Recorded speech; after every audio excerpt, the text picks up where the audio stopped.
America's favorite odd couple is back on pay-per-view. Shut up, moron. Shut up. Crankier and grumpier than before. Buon appetito. Should we ask her for some garlic bread? I'd rather kiss a dead moose's butt. So I'll call you? Jack Lemmon, Walter Matthau, and Margaret, Sophia Loren. The comedy hit Grumpier Old Men on pay-per-view.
There's something heavy going down, so brace yourself for a blast.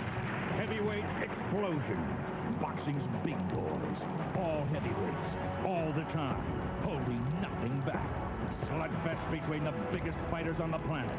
2 hours that'll hit you like a ton of bricks. Featuring relentless Hamad Abdin and Larry the Legend Donald. Heavyweight explosion. Live on pay-per-view. Lightweights need not apply.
Everything they ever wanted. We got that's too.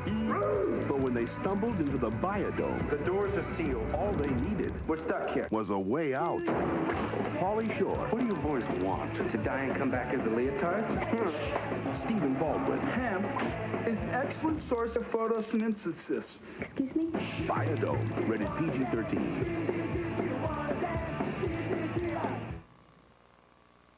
We're heading for Sturgis. The bad boys and girls of WCW straddle their hogs and head for the world-famous Sturgis Rally. We're gonna take you places you've never seen before. You'll smell the gasoline burning and hear the tires squeal. Make the ride to Sturgis for WCW's Hog Wild. Saturday, August 10th, live and only on pay-per-view.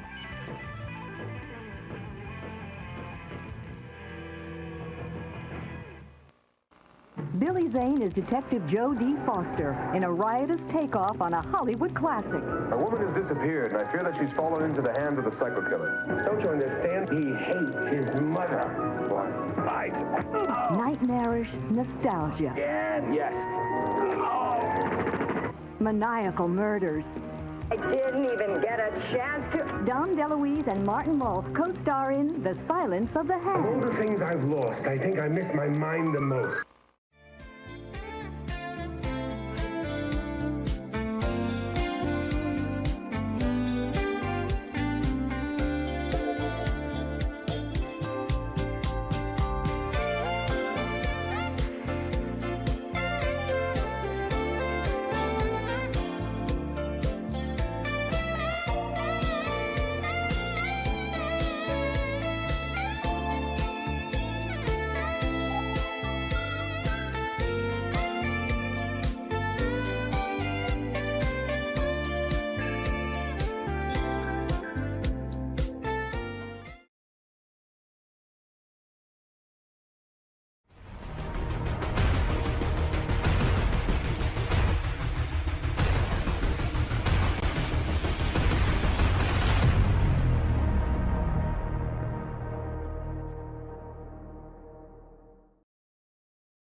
It's that spooky time of year. What's going on, guys? Happy Sunday. Lots going on. Sports all over the place, and we are here to attempt to watch WCW Halloween Havoc 1996. We Are Pro Wrestling tells us it's the first WCW Hulk Hogan and Randy Savage match. I didn't even know that. I can't believe they were together in that company for 2 years without facing off.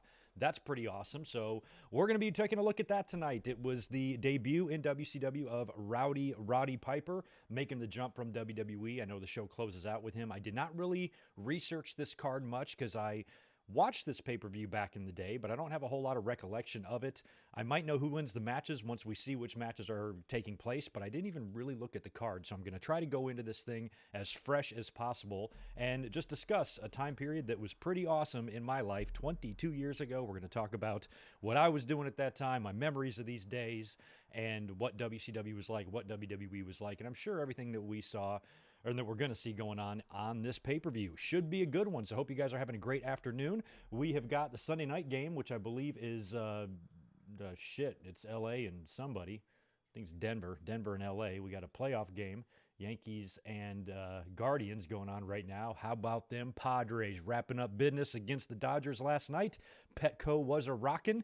And so happy to be living in the same city as a team that doesn't suck. That's kind of awesome. So anyway, we're going to be doing a lot of stuff tonight. We got a couple of scores. So I'm going to have the football game over here. We'll eyeball baseball scores. You guys can update us as we go. And we will all have our peacocks pulled up. And we're going to go into our WCW tab. Pull up Halloween Havoc. You're going to want to look for Season 8, Episode 1, 2 hours and 58 minute runtime for this. That's surprising. Usually these are about 2 hours and 45 minutes, but that's because we usually do WWE shows. This is WCW, so it will be a good, close to a full 3-hour show here, which should be fun. And yeah, we're going to be getting into it in just a second. Let me cruise over to the chat, say hi to you guys, and we'll get rocking and rolling here in a second. I always want to do a sound check as well. All right, that is good. I can be seen. I can be heard on that end. Right on. Let's cruise to the chat and do some hellos. Zach in the house.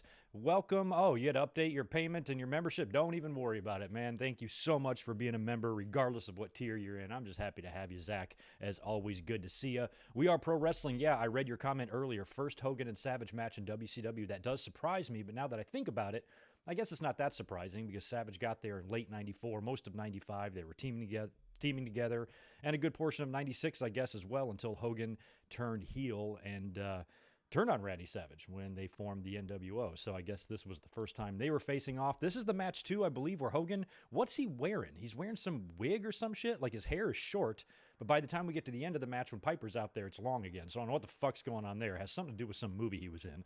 I don't recall. Good to see Ray Frand in the house. Big J is here. So is George Morris. Man, those good Mike Work Hitman logos are sweet. Sweet, sweet. Good to see you, man. Appreciate the $5. Hey, Greg, how are you doing? How are your cats? Halloween Havoc 96, 10 out of 10. How about next week, Halloween Havoc 94, the exact 28th anniversary? Ooh, we might have to. I'm down for that. I got to make sure I'm going to be here next Sunday for the watch along. I believe I will be. Yeah, we should be. So that would be a good idea. I'm going to put that on the maybe pile. The most likely pile, I should say. I like that one. And of course, cats are doing great. Bub just scampered off because once I start talking, he starts not liking being around here. So he's cruised into the walk-in closet where he can get a nice nap. Obesitito is laying right here underneath my feet, being chill like he always is. And, and he's extremely adorable. And yeah, we're all going to be hanging out, watching wrestling and sports together tonight. Appreciate you being here, George, as always. Good to see you. Mike Witt in the house. WWE fan for life, forever, is here. We also have Sane G, How Wheezy, and Tatanani. Want to definitely show the love to the channel members. What's up, Colin? What's up, Hassan? We've got Hollywood Guy in the house. Babe Watch, yeah, I put some new stuff up on the countdown crawl screen there while you were waiting for me to come up live. So we got some Babe Watches on there, some Grumpier Old Men's. I got about 6-hour block of that preview channel crawl, so I'll change it up every now and then whenever I'm feeling saucy. David Brown, good to see you as well. Ratnick's in the house. The Juliet, Clyde, Wendell Slater. What's up, my friend? You guys go over to Clyde's YouTube channel right now and give him a subscription. I just picked up some nice merchandise from Clyde in my P.O. box just the other day. I took a picture of it to send over to you, but I probably can't put it on the screen because it's not going to be the right file format, and they're not around me. Next time I get up, Clyde, I'll grab them right out of the other room there and show them off. Very nice for you to send me a couple of T-shirts from me and Elizabeth. I appreciate it. You've been one of our top supporters for a while, and best of luck, dude. As soon as I went over to your channel, I subscribed right away, so you guys seem like you talk about a lot of different stuff. And, yeah, so appreciate you being here, Clyde, as always, and thanks again for that very nice care package you sent me in the mail. Oh, yeah, Biodome. Can't believe that movie didn't win an Oscar, right? JR Falls in the house. Good to see you. We've got, who else? JJ Leg is here. Nice. A lot of you have commented a few times, so I don't want to do too many double shout-outs here. We've got Victor Colon is in the house as well. Did I get you earlier? Stephen Scott. Ben is here. We got Jet the Hawk as well. Right on. I might have missed a couple. But anyway, we are here, of course, like we are on any Sunday that I'm available and there's not a pay-per-view, to watch a classic WWE or WCW show on the Peacock. And since it's Halloween time, we have chosen WCW Halloween Havoc 1996. So since this is a full 3-hour pay-per-view, usually we shoot the shit for 15 minutes because most of these pay-per-views are 2 hours and 45 minutes, and then the entire stream is a nice round 3 hours. If you go to the watch-along playlist on my channel, every fucking stream is like 2 hours and 59 minutes. We can never cross over that 3 hours, but we're going to be crossing over tonight. So we will get started here right away. Like I said, hopefully during this time you've got your Peacock pulled up and you've got Season 8, Episode 1 of Halloween Havoc on your screen.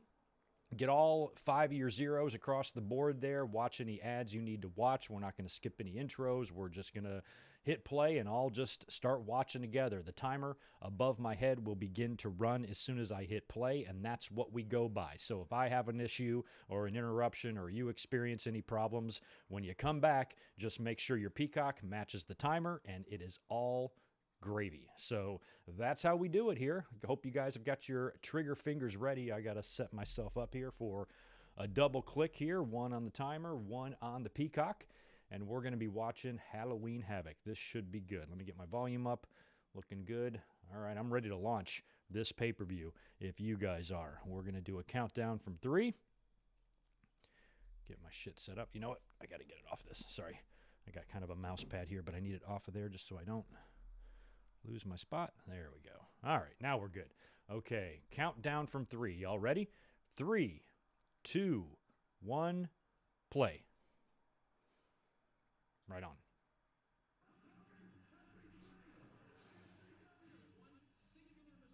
Oh, whose music is this? Why can't I think of it? It's WWE. Somebody used this theme in WWE. Oh, Mark Marrow. Yeah, Mark Marrow used this theme in WWE, so that must be some easier accessible production music. Lex Luger's was like that. Bob Holly's was like that. Hardy Boys was like that. Yo, Mike Witt, what's up? I know Padres. Hell yeah. Mark Marrow, yeah. I knew it would come to me. I just had to think about it. WCW had such inferior production values to WWE. Even when they were beating the crap out of WWE. WWE shit just looked way better. Wow, look at the 26-year-old Vegas Strip right there. It looks a bit different now.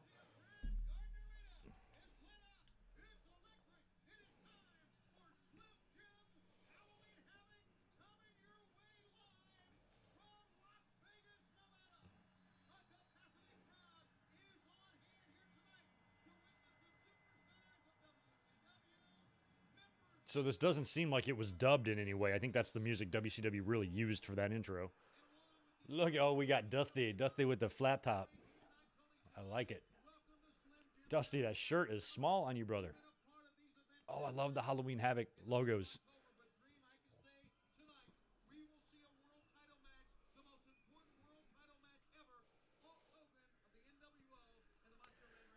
WrestleMania 5 rematch. It's interesting, too, because 2 years later, they would do the WrestleMania 6 rematch with Warrior.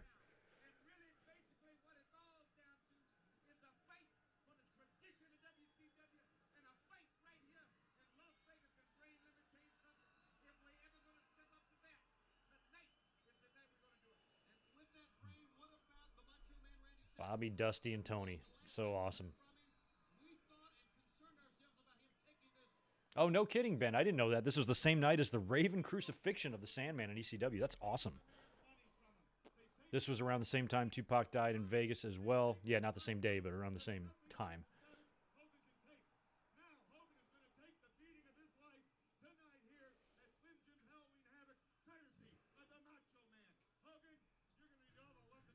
I remember when Tupac died.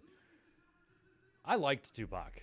I was still a fan of, a lot of the gangster rap. I like Dre, and I like Snoop, and I like Tupac, and I liked a lot of those guys.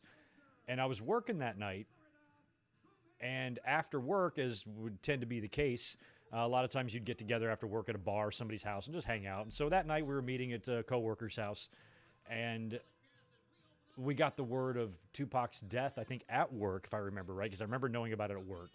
And then when I get over to the house, to this girl's house, a few people are already there, and she's got a couple friends there that I'd never met before.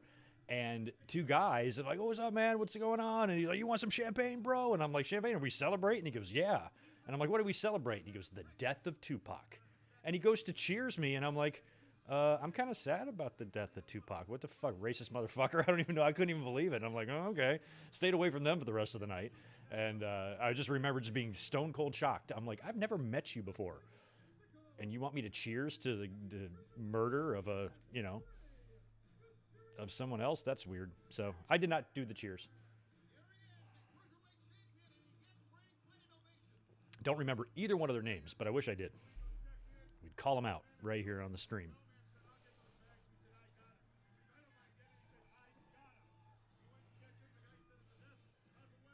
So, right off the bat, we got our first wrestler who's still active, wrestled on SmackDown, and won a number one contenders match just on Friday. Oh, one of my favorite referees ever, Brian Hildebrand. We got Rey Mysterio and fucking Dean Malenko for the Cruiserweight title, and Hildebrand is the ref?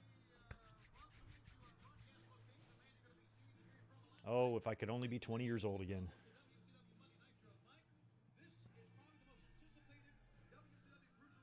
No, excuse me. I had just turned 19. Excuse me. I was a little fella back then.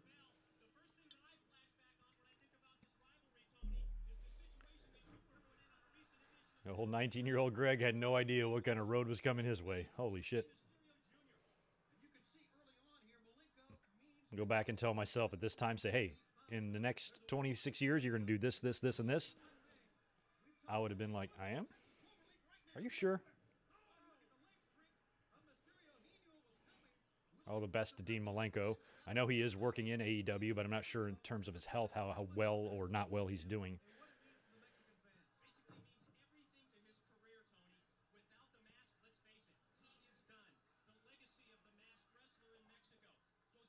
Is Mike Tenay on the phone? Or is he sitting in on commentary for this?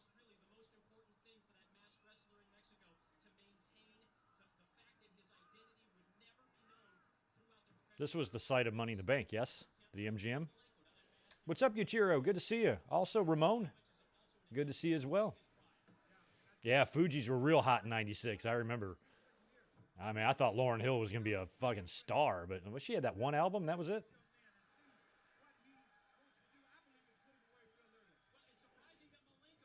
I liked the Fugees. I liked Tribe Called Quest. I liked Diggable Planets.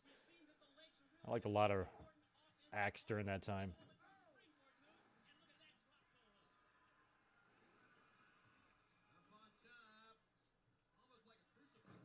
Nice, nice, nice. Slim Jim. Actually, there were some Slim Jims in the house up until like a week ago. Elizabeth bought like a whole box of them. I haven't had a Slim Jim in years. I ate 2 of them. All right, so this is... what do we got? Is this Philly? What the fuck am I watching? Are there 2 games? Oh, it's Cowboys and Eagles. Why did I think it was Denver and L.A.? That must be tomorrow. Okay, it's Cowboys and Eagles. Yeah, I had my facts all incorrect.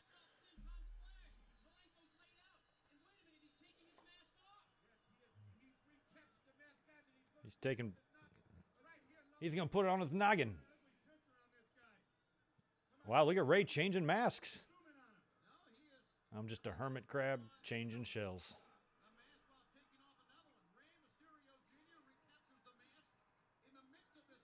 Okay, so this is the mask that Dean, took from him or something, and Ray's just like, I'll just take this back now and put it on? And Dean's going to allow him the time to do this?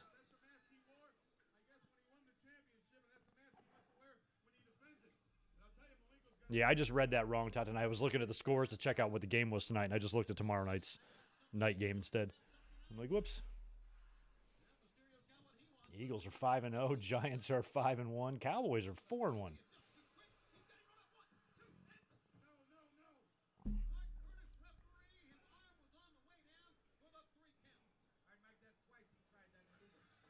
Look how small Ray is. I mean, Dean looks like a giant man next to him, and Dean's small.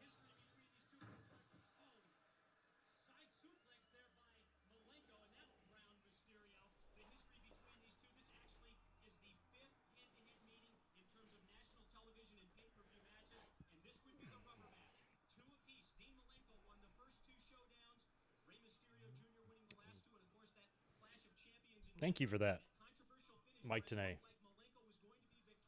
It's like they got 2-2. This is the 5th match.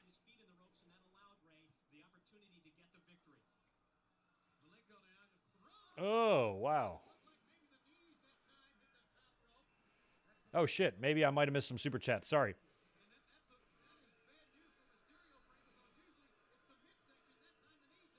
Oh, yeah, there you are, Hollywood guy. Sorry about that. Rest in peace, Roddy Piper. Too bad he never won a heavyweight belt. He was fantastic at the time. WCW tried to give him one. They almost did. But, yeah, it was bizarre that he was so... Piper was just different, though. He was so in and out. It would have been hard to even put the belt on him. You know, because he'd leave, he'd come back, leave, come back. He purposely did that to keep himself fresh and stuff, so maybe just his longevity and sticking around for a long time wasn't going to allow anybody to really put the belt on him. But I think WCW felt like they would have here in 96. I mean, technically he did win. He did beat Hogan in a non-title, right?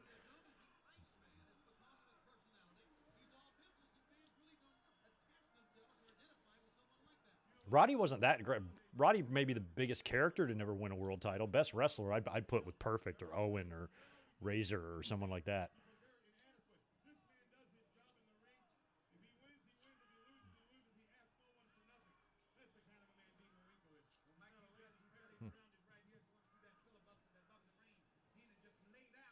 Yeah, how old was Dominic? Was Dominic even born? Dominic was just born at this point.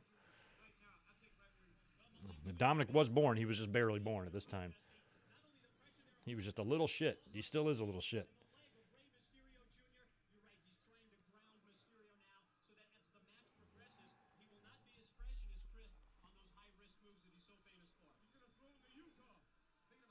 Wow, big belly to back from the top. Jesus. Yeah, I ditto, man. I love the sound of a WCW ring. There's something about it.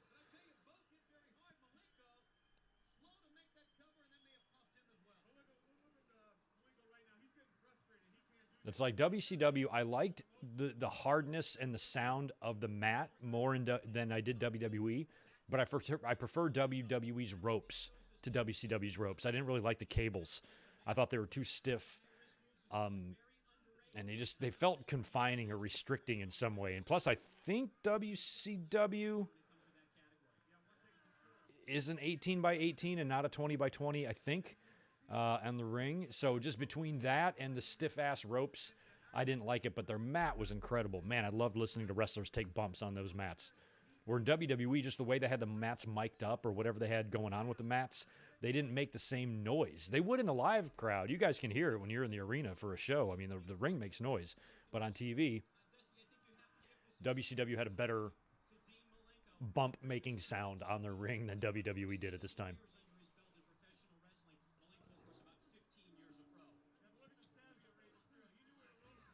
I mean, in every WWE DVD you ever see, they always put over how hard WWE's ring is. But WCW's just looked harder to me. Like the way they bump and the way it has very little give. I mean, WWE's could look almost trampoline-ish at times. Where look at that. It's stiff as a fucking board, man. Granted, Ray doesn't weigh a whole lot. But WWE's ring always seemed to bounce more than WCW's. So maybe it was gimmicked a little bit more and part of them to spin their own narrative and tell and retell their own history. That's why everybody talks about how hard it is, but I've never taken a bump in either ring, so I don't know. But when you do the eye test, it definitely looks like WCW had the harder ring.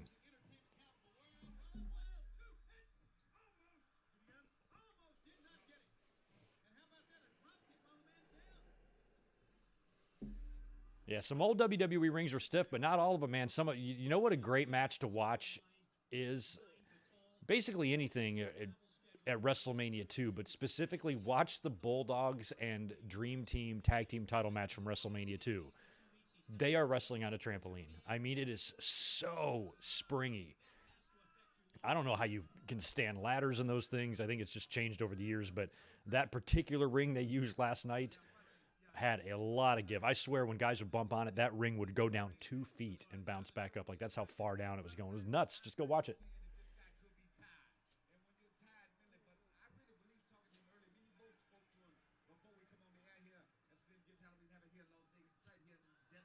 Oh, Dusty. I love when Dusty just rambles.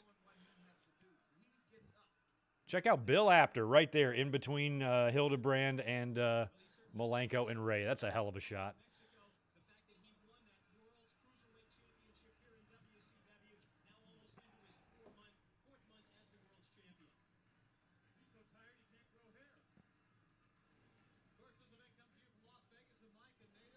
Cody was like 7. Yeah, sounds about right.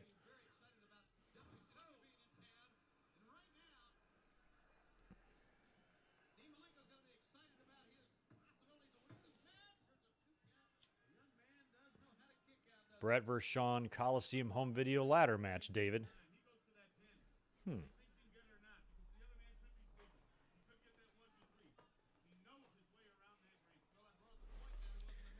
I've got this, and I've got this.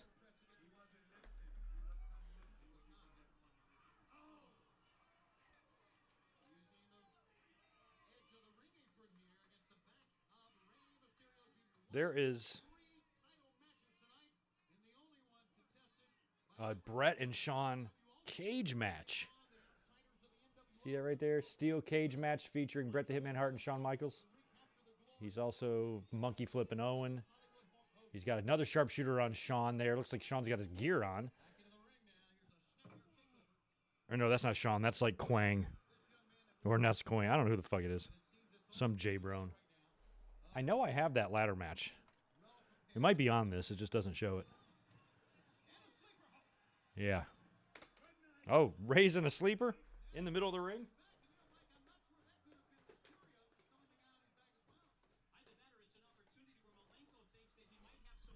Oh, here it is. It's on Smack 'em Whack 'em. It's on the same tape that Brett beat Flair for the title. It says Brett, Shawn Michaels ladder match for the Intercontinental title. Yeah. So anyway, yeah, I think it's on this one.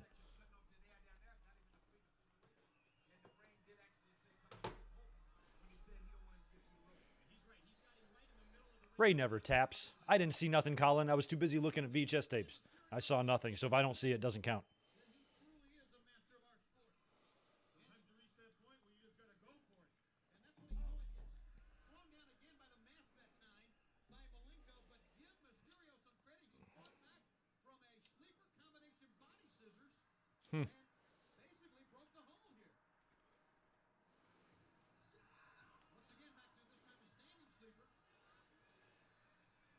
He's working, man. It's rare to see Dean and Cruiserweights utilize a sleeper to this degree.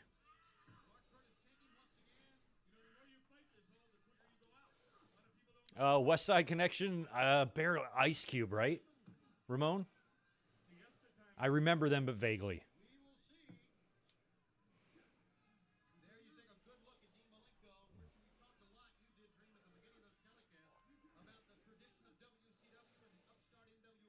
Ray still, come on. Think about Dominic Ray. Aaliyah was not born yet, that's for sure. We know that. Buddy Murphy was probably 20 around this time. Buddy Murphy was my age.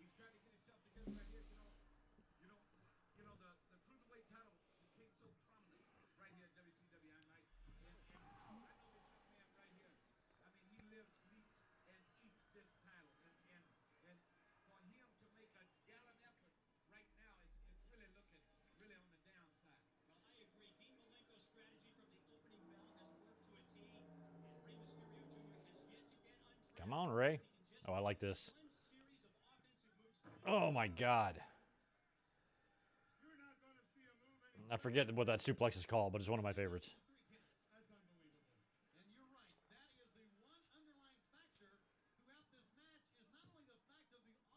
What's up, Vash? Good to see you. I love the Malenko and Jericho stuff when Malenko was under the mask and he won the Battle Royal when he was Cycloplay. One of the Villanos lost their mask last night at Triple Mania.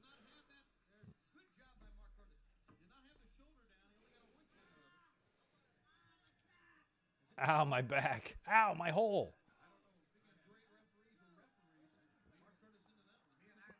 WC and Mac 10. That's right. Okay, yeah. I remember them.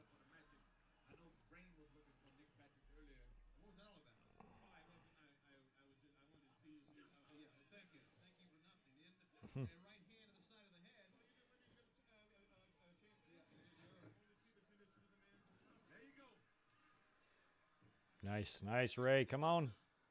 I want Ray to win, but I honestly don't know who does. Oh.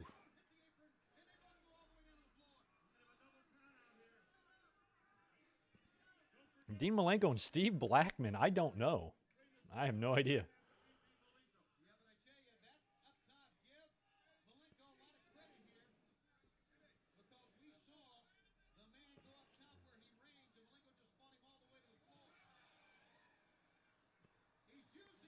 Oh, Ray.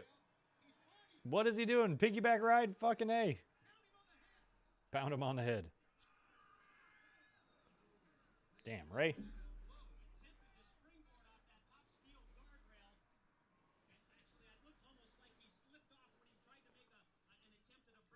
Sorry to hear that, Juliet. Back pain is the worst. It can completely cripple you. You heard the two guys in the front row wearing black? I kind of caught a glimpse of them earlier.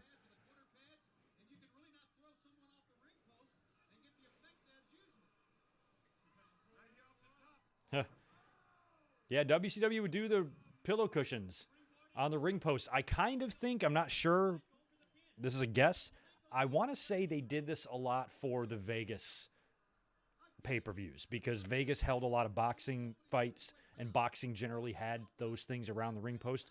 Maybe there's something in the athletic commission in Nevada that says they have to do that. I don't know. Probably not. But I think maybe it was because of that. We Are Pro Wrestling, if he's here, he can think of a pay-per-view outside of Vegas that might have used the padded ring post. But generally they would do that just for the advertisements, I think.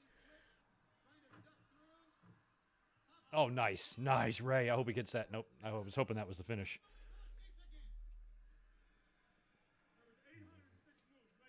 "806 moves," Bobby Heenan said. There's 806 moves right there. Oh, Bobby. Bobby calling cruiserweight matches was always really fun because he's never seen any of this stuff before, so he was just flabbergasted by what he saw. Not my favorite Halloween Havoc logo. I like the pumpkin way better. Had a bitch of a time finding a decent render of this logo. I even had to kind of fix the Slim Jim logo a little bit because it looked like shit. Yes, I actually took time to fix a Slim Jim logo today when I was preparing the stream. Victor, what's up? Member for 3 months. Oh, shit. Damn, Ray. That was like a, I don't know what you call it, whisper in the wind or something. I wanted to ask, is the AEW watch happening this week since AEW is on a Tuesday? And did you hear about WWE canceling the Day 1 pay-per-view and maybe after Survivor Series until the Royal Rumble? Yeah, Day 1 needs to go. Day 1 was stupid. They were never going to be able to keep that up. And I'm glad that's gone. They didn't need it, didn't need to be there. And I like the 2-month gap between pay-per-views after Survivor Series and between the Survivor Series and the Rumble. Yeah, watch-along's happening. We talked about that yesterday in the podcast. We'll be here Tuesday to watch the watch-along. That's official. I'll get a link up probably tonight. Just bust that out and get that ready for Tuesday. And, yeah, Tuesday Night Wars are back. Tuesday will be a good one.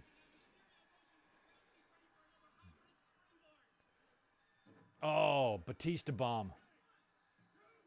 No, kick out. Nice, nice, nice. Look at those guys in the sun. They are great. That's a Papa Shango shirt. Is that what he's wearing? That's awesome.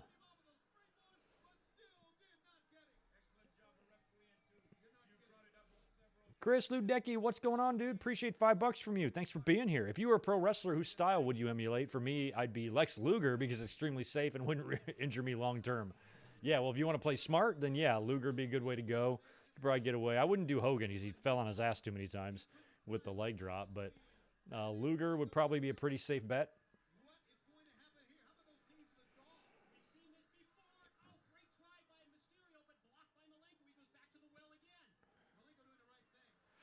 Oh, God. I have a feeling my style... Oh, Dean did get him. Damn it. Might be somebody like Christian. Something like that.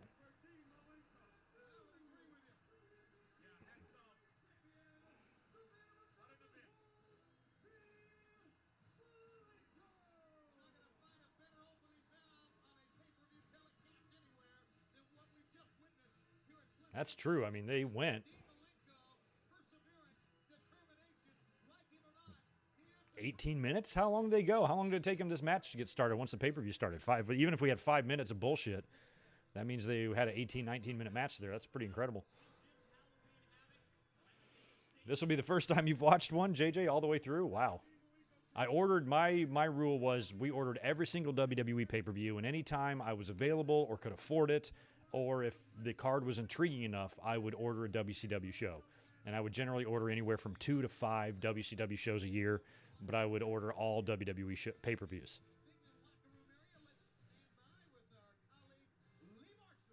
Stagger Lee! Wait, where's Lee? You just said you were... Okay, there he is. Hey, what's up, Lee? Lee Marshall. Oh, that's so good to see him.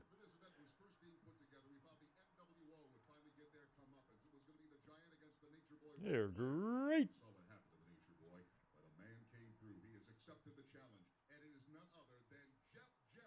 Jarrett.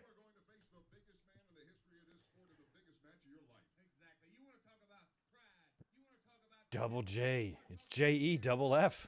J-A-double-R-E-double-T. It's Double J, y'all. Jeff Jarrett. Do you need me to spell it again? He was not a good fit in WCW. The Giant. The Giant. What the fuck is a giant?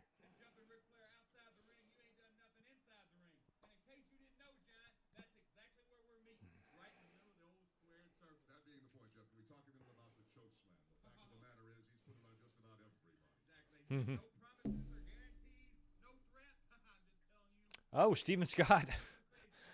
I don't know. I didn't know the pay-per-view. I didn't know his debut happened when the show was off the air. I better be on here. That's all. It's in the thumbnail. Oh, Ric Flair's there. I didn't even think about that, Steven Scott.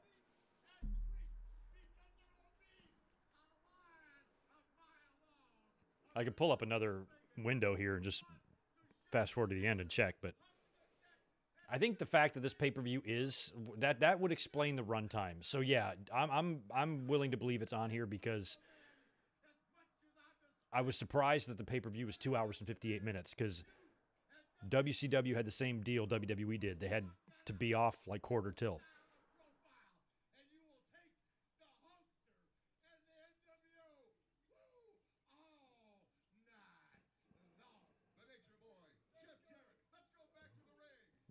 Yeah, Flair was kind of teasing that maybe he was going to bring Jarrett into the Horsemen or something at that time.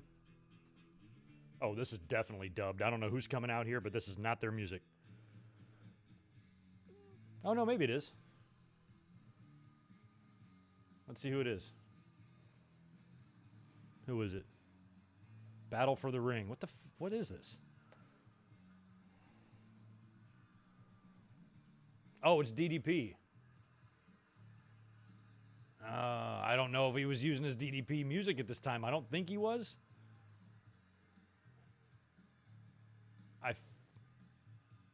Yeah, this is definitely dubbed because I'm not hearing any announcers talking at all.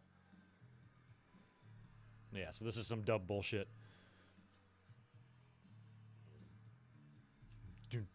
Hey, shout out to the Red Wings shirt guy there in front row.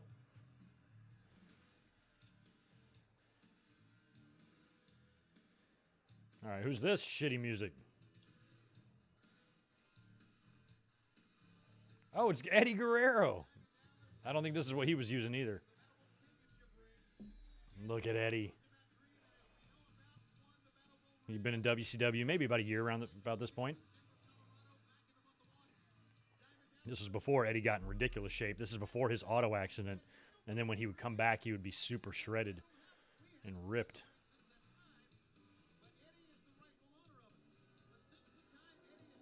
Go get him, Eddie. Nick Patrick in his neck brace. Look at Eddie taking no shit from... Oh, wow.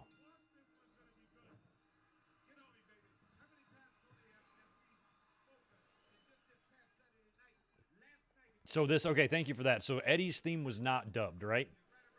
That was his theme. Yeah, see, I don't remember any of his themes from prior to maybe his 97 theme.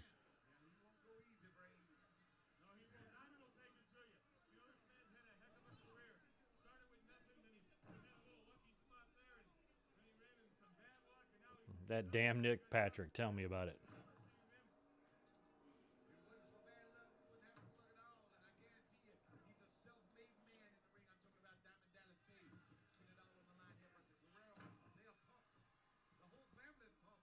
The whole family's pumped.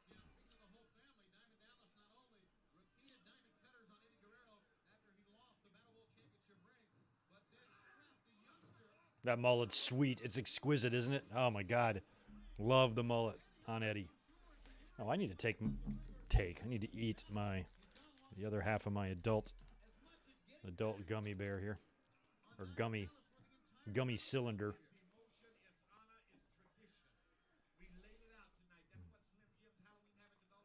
Incomplete.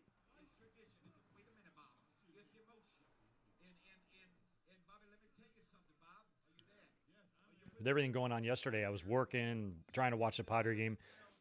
We did the podcast. Just busy day for me in general. I had no idea about the Tennessee-Alabama game until, like, last night. And I was like, holy shit, that looked like game of the century. Love watching Alabama lose. Was it Tennessee? Wait, not Tennessee. Who was it?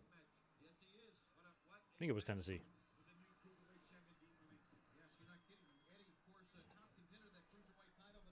There's a lot of orange on the field after the game.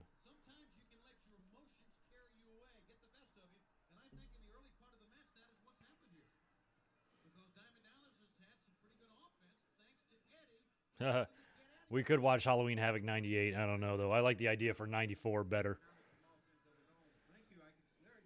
I looked for Halloween Havoc 96. I thought I might have it in the library back here. I don't, but I do have 98.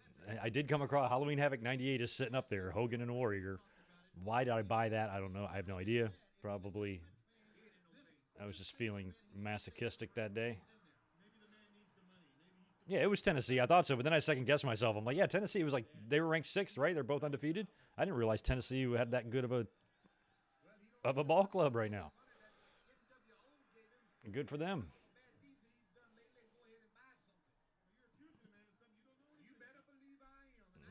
They've had some good basketball programs and stuff, and Peyton Manning went there, but for them to be knocking off Saban and the Crimsons, that's pretty awesome. He's always in the hully-gully. Kick him. Yeah, get out of my way, Nick Patrick, you prick.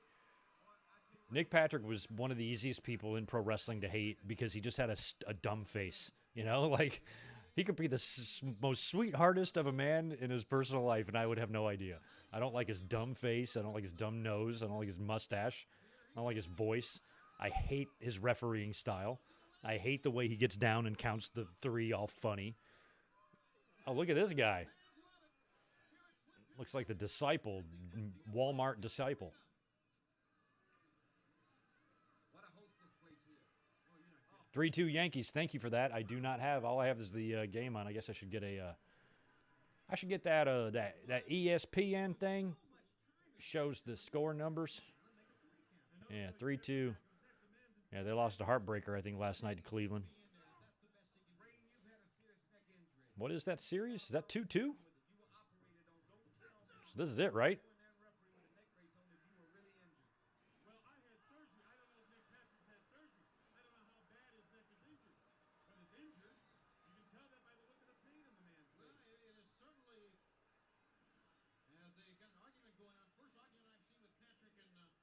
Oh, no, Cleveland leads 2-1. Holy shit. Oh, Yankees, you better win that. It's going to be bad for you and your fans.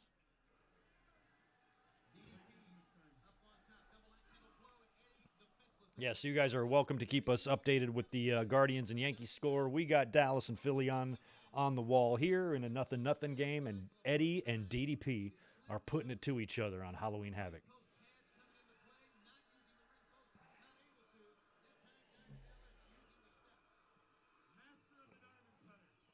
Yeah, see, Juliet, I didn't watch this when if you're talking about this show, unless you're talking about the Goldberg show. Yeah, Piper returns at this apparently after the show was off the air.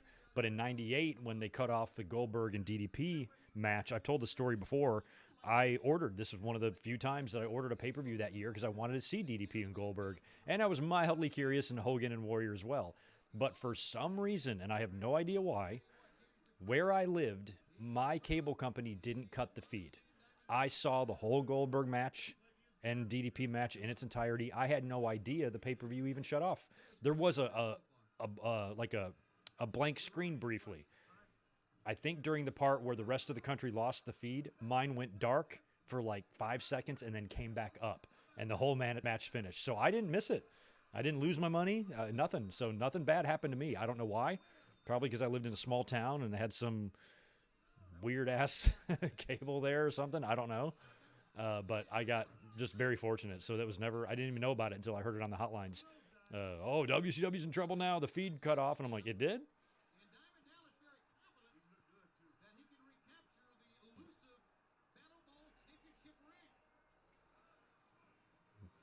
Oh, yeah, the Battle Bowl ring. The Dynamite Diamond ring.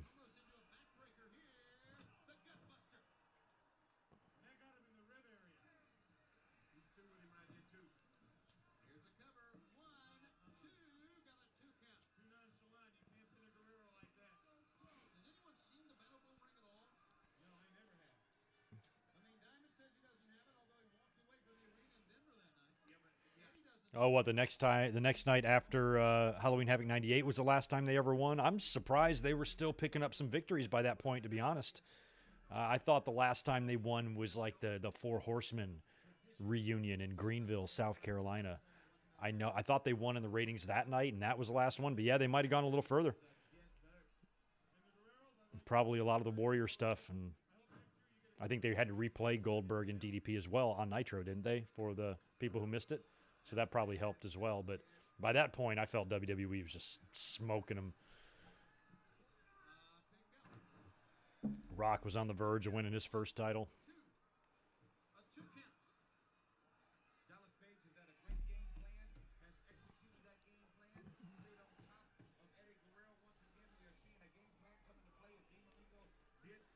I didn't mind watching it again on Nitro because I would watch WWE was my priority.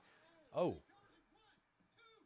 And so basically, and plus back in those days, another great thing about the Monday Night Wars is that, now I would tape the shows anyway, so it really didn't matter too much, but WCW would replay Nitro later.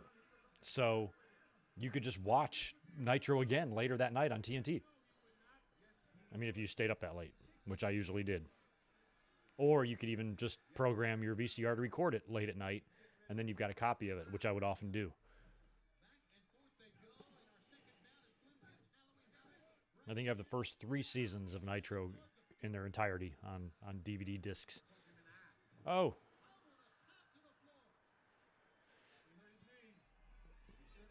One of the tape trades I did back in the day, I did it for 1996 and 1997, complete seasons of Nitro. These were taped from TV, but what the person did is not only, and some people might want it, I just have so many commercials recorded over the years, I thought it was pretty cool. He took the time to go through and take out all of the commercials. So every episode of Nitro is in its original form with no music dubbing or any bullshit you'll find on Peacock, but he's also taken out all the commercials for you. It's awesome. Where all the things I recorded off TV still have their commercials.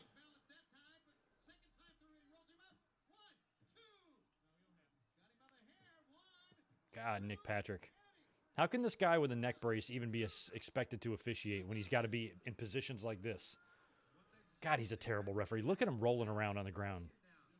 Get up, Nick Patrick.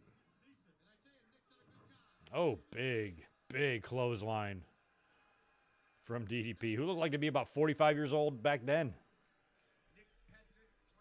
I think he was definitely in his 40s by this point.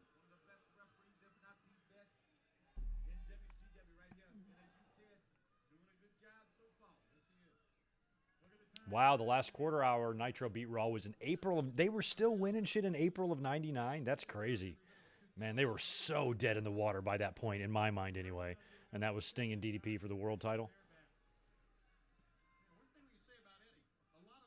Hey, you know what? You probably know this, We Are Pro Wrestling. I know it was in 99. It was probably around that time. When did they do the logo change for WCW? Another thing that I hated, they did the Nitro set change, which I also thought took away from... It started making it look like a whole nother show. It didn't resemble Nitro.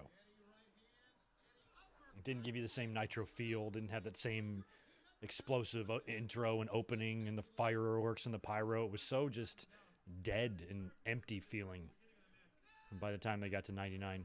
April 5th night, okay, so about right around that time, yeah.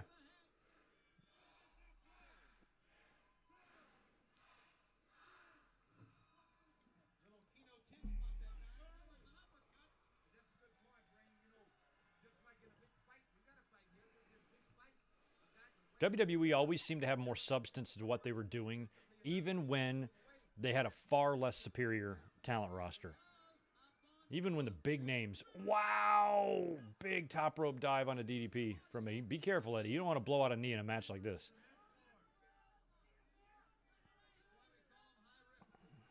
"7-0 Eagles. This must be happening right now because it's still 0-0 on my TV. But they are on the 6-yard line. They're about to snap the ball. Looks like they're going to run it. Is he going to go in? He's in. Touchdown. Yeah, this is a pretty heated rivalry here, so. Yeah, Eddie was still pretty far removed from Latino Heat at this point. He hadn't even gone heel. He hadn't even gotten in his car wreck yet. Came back with a little bit of an edge.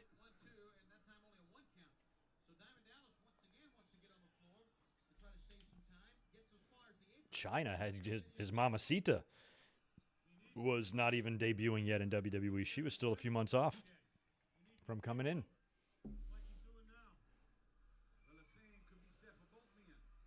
Oof.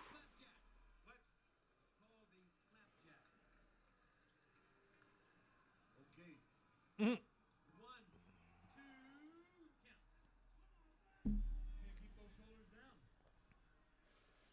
Let's go Eagles. I was a big fan of the Eagles a few years back, maybe 10, 12 years ago. Right around the time when I moved here, I was playing fantasy football for a really big purse. And I was only been playing for a couple years. I wasn't that good. The best player on my team was Arian Foster. My quarterback was Carson Palmer. And I think we were a game or two in or whatever it was, and I was at work, and I was bartending. I was the only one there. I was setting up, and I see on the screen that, or on the TV, because I have the TV on in the bar when I'm stocking liquor and doing all this stuff, and they announced that Michael Vick has been reinstated and, like, picked up by the Eagles or something like that. And I'm like, holy shit. So I run in the office, in the restaurant office, log on to the owner's computer, go into my Yahoo email, into my Yahoo's fantasy account, and pick him up as quickly as I can. Up, and his DDP beats Eddie with his terrible music. And I picked up Michael Vick. And Michael Vick and Arian Foster, those two destroyed. I lost one game that whole year. Ran away with it. Beat the fuck out of everybody. Took home the money. All because I was the first guy to get to Michael Vick.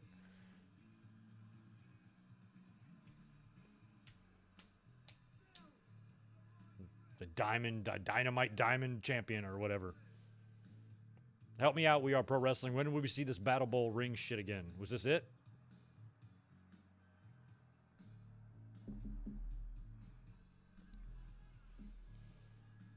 I'm okay with Chyna's family not being on the DX reunion show.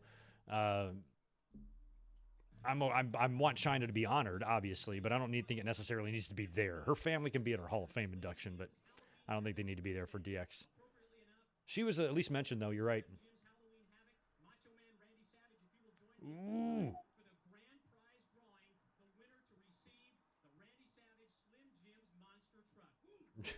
I got a title match tonight, but let's just give away a monster truck. What is it with them and monster trucks on Halloween Havoc?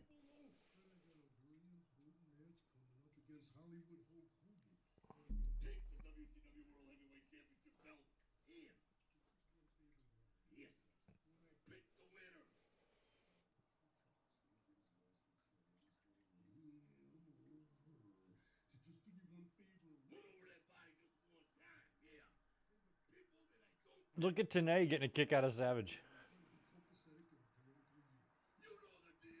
Going to be copacetic in a political year. That would have been 96, so that would have been Clinton and who did he run against? He smoked him. Bob Dole. Bob Dole in 96. He fucked Bob Dole up.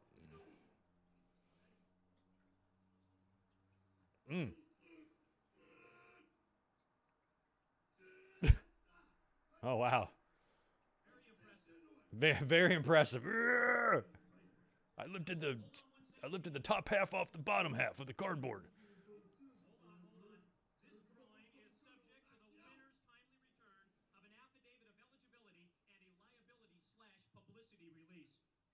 I hope it's me. I hope it's me. Greg Morgan. Come on.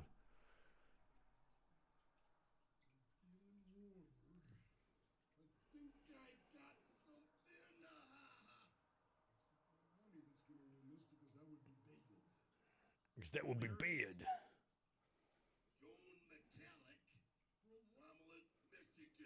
Michigan. Well, at least someone from Michigan won.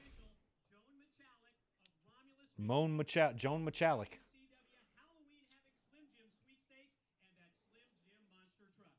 He was an INT over there, I think, on Dallas's side.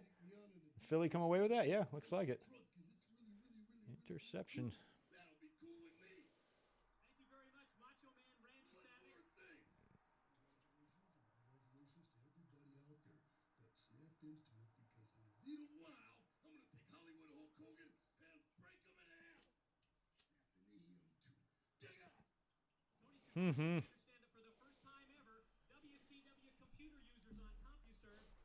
CompuServe, yes.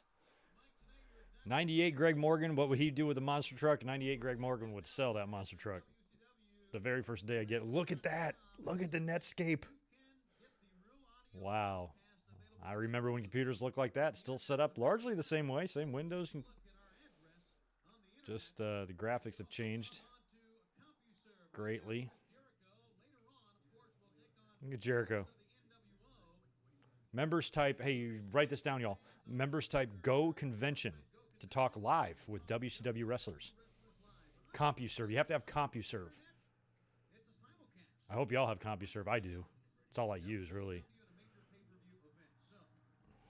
Okay. It's the information age 26 years ago, gentlemen. Right on. Ooh, Mike Tenay. Dean Malenko.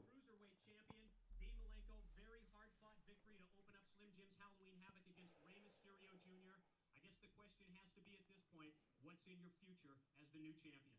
Well, Mike, first things first. You know, a month ago, I had told everybody in WCW and the watchers out there, and especially you, Rey Mysterio, I was going to be more focused than ever when I got to the city of Las Vegas, and that I was not going to leave the MGM building without this Cruiserweight belt in my hands. Now, Rey Mysterio... Oh, Stone Cold gave away one at the Rumble? Oh, yeah, he did. Just take a ticket. He won that Rumble, too. Any chance you want, I'm there for it. This is what I want. So I guess it didn't distract him. So in other words, an opportunity for a rematch for Rey Mysterio Jr. is something that you would enjoy as well. Enjoy. No matter who it is. This is mine. It's going to stay here, and I'll take on any comers that want a chance to take it away from me. Okay, Dean. Dean Malenko, he's the new Cruiserweight Championship in World Championship Wrestling. And now we understand that we are going to go to a special NWO interview. Oh, AOL sucked. I haven't asked for any likes all night, so if you guys want to smash it, you can do that. Ted DiBiase and the Giant. U.S. champion Giant.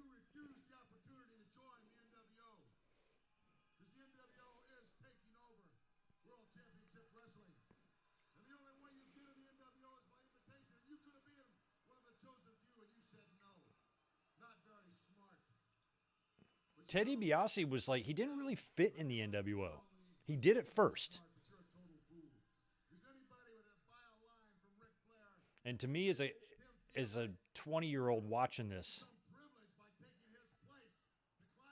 I thought it was so crazy to see Hogan and DiBiase, after everything they went through in WWE, on the same side.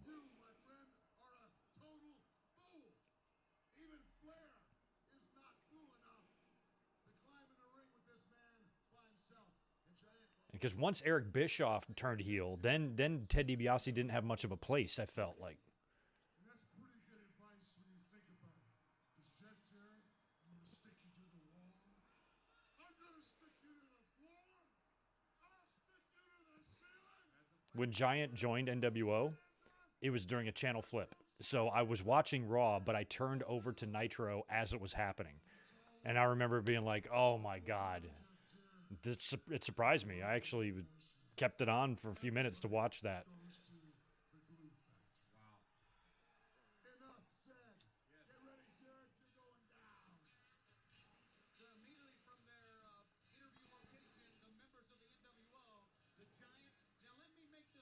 Because DiBiase made sense to be in the NWO at first because he left WWE at the same time Hall and Nash did. Like the same week.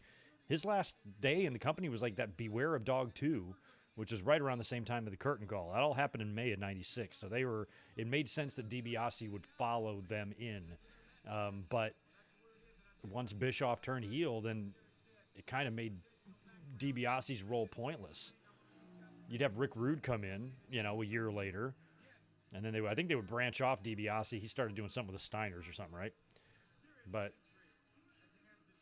as much as he made sense at first, his role seemed to be pointless after the NWO got going for a while. Oh, 14-0 Eagles. All right. See, I haven't seen it yet. It's only 7-0 here. That means they're about to score again. They're on the, 15-yard line. 3rd and 3. Shotgun. Handoff. Fake. Pass. Touchdown. What's up, Leonardo?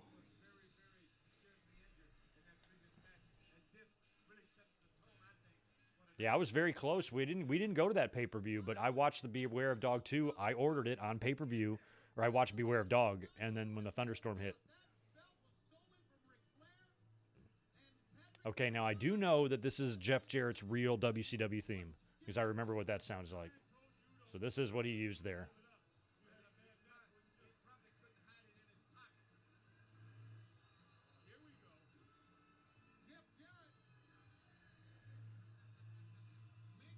Jeff Jarrett wrestling on Halloween Havoc. It's so weird how he couldn't decide where he wanted to be until '99 when he finally went to WCW and basically stayed there until the end.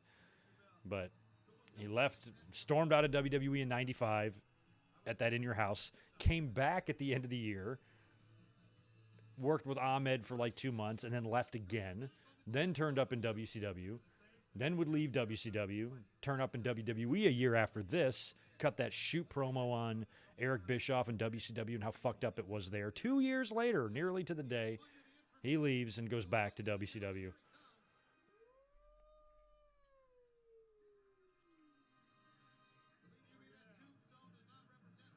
Now, I was talking while Ric Flair was, fucking Captain Crazy Pants was talking, so I don't know what Flair said he was doing out here. I guess just hanging out. Hell, maybe he can counteract Ted DiBiase.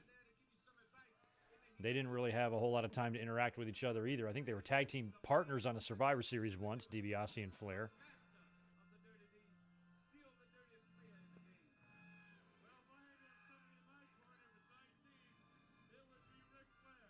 I'm pretty sure Ric Flair walked past Ted DiBiase when he came out, when he made his entrance for his Royal Rumble in '92, the year he won it.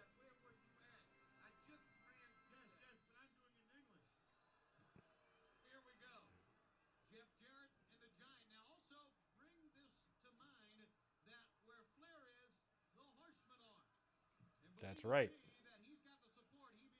Is DiBiase not out there? I thought he came with Giant. Maybe he didn't.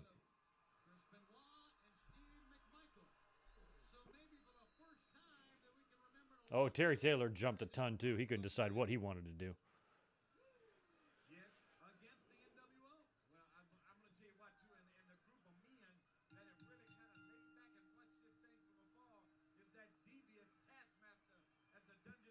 I mean, I'm trying to think of, well, I guess they, well, shit.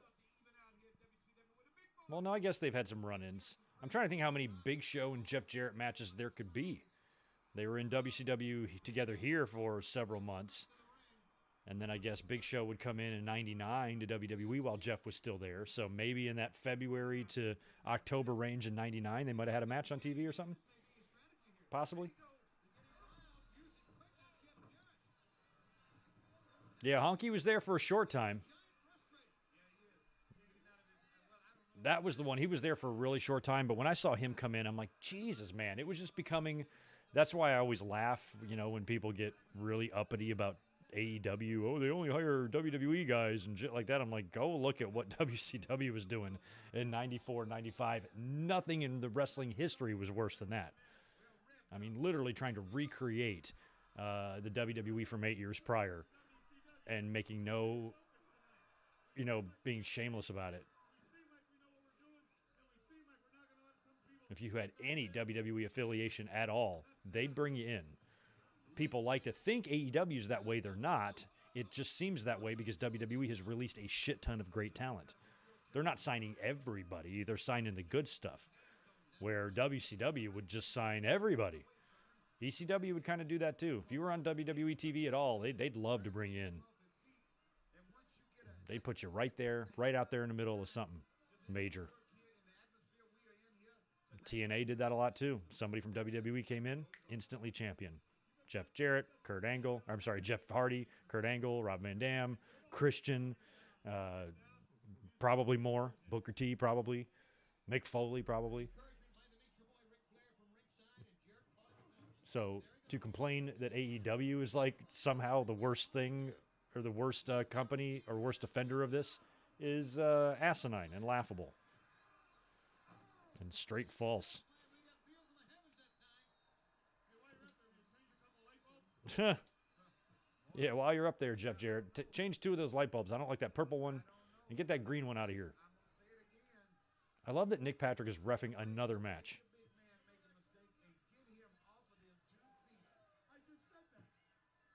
I'm pretty sure if an NFL or an NBA or an umpire had a neck brace or a boxing referee even, they would not be allowed to officiate. 14-0 Eagles. Not sure what's going on with 4-2 Yankees, looks like. End of the 6th. That game's coming to a close. They look to be about, 9 outs away from extending the series to a clincher.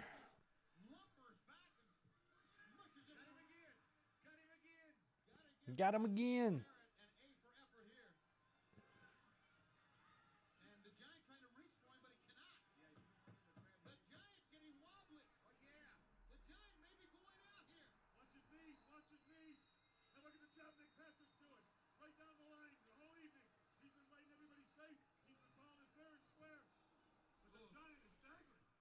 The Giant is staggering.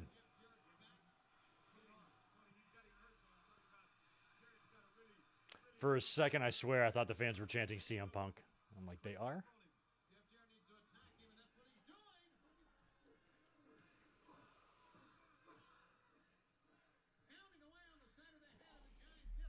It's weird seeing, because it was been so long since Big Show did have long hair. He finally cut it in, 2000, right? Right around the time Rock went on SNL. I think is when he finally cut that off. So it's been 22 years since Giant has had Long hair. Nick Patrick, he looks like he's laying on his just casually counting. It's so annoying, is it not? Look at Flair. Where is DiBiase? He's going to hang back and have a Eskimo pie?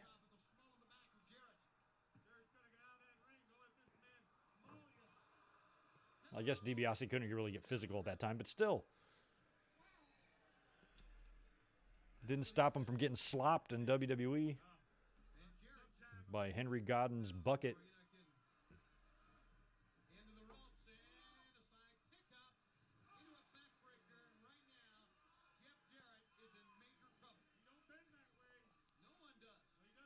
You don't bend that way. Have you seen the clip? Don't watch it if you're squeamish. I hope Flair has a mic. He does. I was about to say, can we really hear him screaming?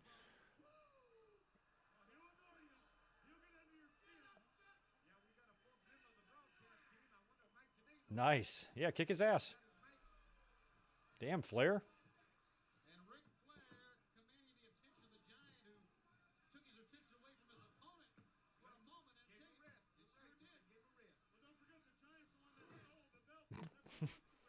End this match. Jeff, you are all discombobulated.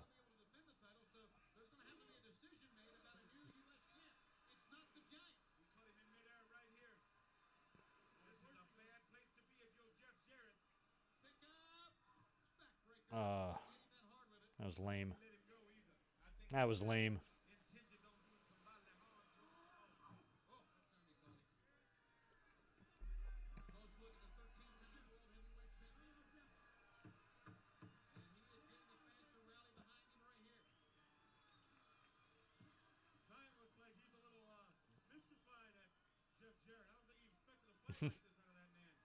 I was really hoping DiBiase would be out there.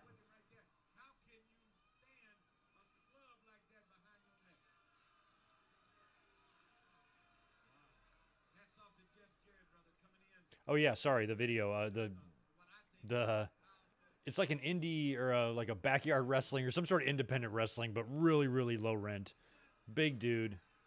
He's on like the second rope, and he just jumps down on both legs, but his knees completely bend the way knees normally do, except the other way. And I almost fell backwards out of my chair. And he's just like, it crumples down. It's just gnarly. I don't know what you would search to find that, but it's horrible. Oh, I know where I saw it. You saw that clip floating around Twitter the other day of that kid getting the shit power bombed out of him, like his head just bouncing up. It was in the replies. It was a response, and somebody showed that clip, and it was rough. But I had seen it before, but I'd kind of forgotten about it. And when I couldn't even imagine what that had to feel like to get that done to your knees. Yeah, sorry, I got distracted by this horrific match here because Jarrett and Big Show had an odd sequence there that took me back. Wow. Wow, another one. Props to Jeff Jarrett. Look at him get up. He hit Big Show in the face twice with that dropkick. We don't give Jarrett enough credit. He's never on the best dropkicks list. You know, it's always Jim Brunzell, Doug Furness, Bob Holly, Randy Orton. Jarrett's got a solid dropkick.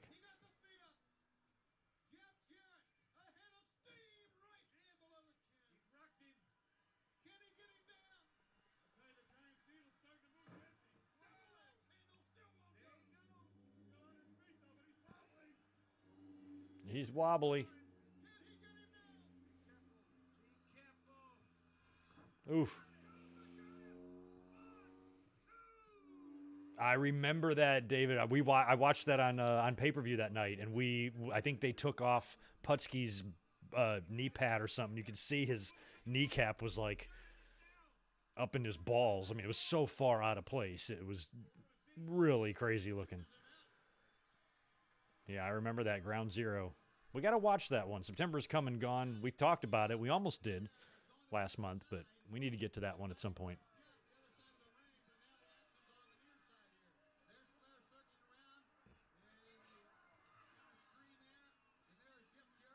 Oh, Eagles are whooping ass. It's commercial over here, so they must have just scored again.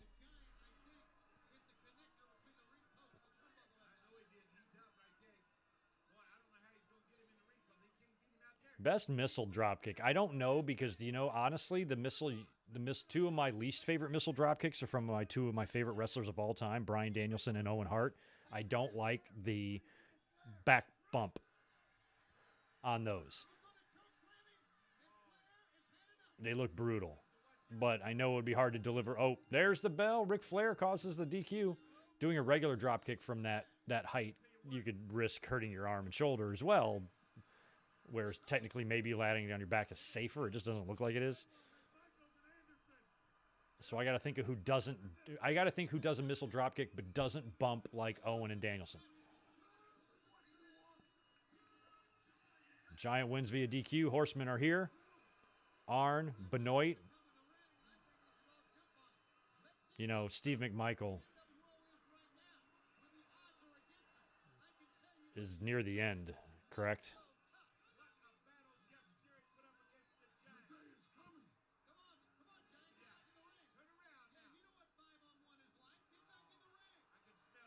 I can smell it, boys.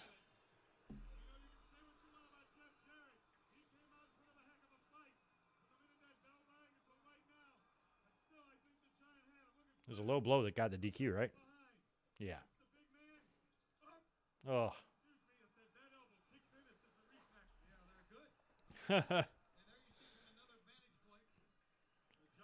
Yeah, I know. I don't because it looks like you're hurting yourself more than... I don't really love any move that looks like you get hurt worse than your opponent. I mean, I guess if you come with a flying kick, but most guys just take the kick in their chest or something and then they fall backwards. But, you're falling 12 feet on your back or whatever it is, 8 feet at least. And it always just seems brutal. WCW feeling very good about itself.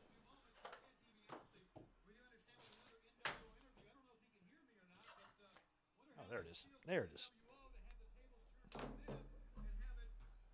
Oh, there's DiBiase is back. So maybe DiBiase just hangs out up here. That's his job tonight. Oh, Vincent's there. So is X-Pac.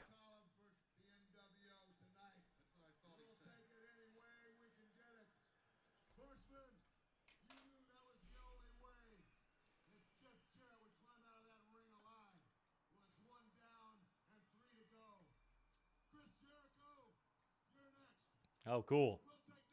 Syxx and Jericho? Right on. I've seen that match in person a couple times.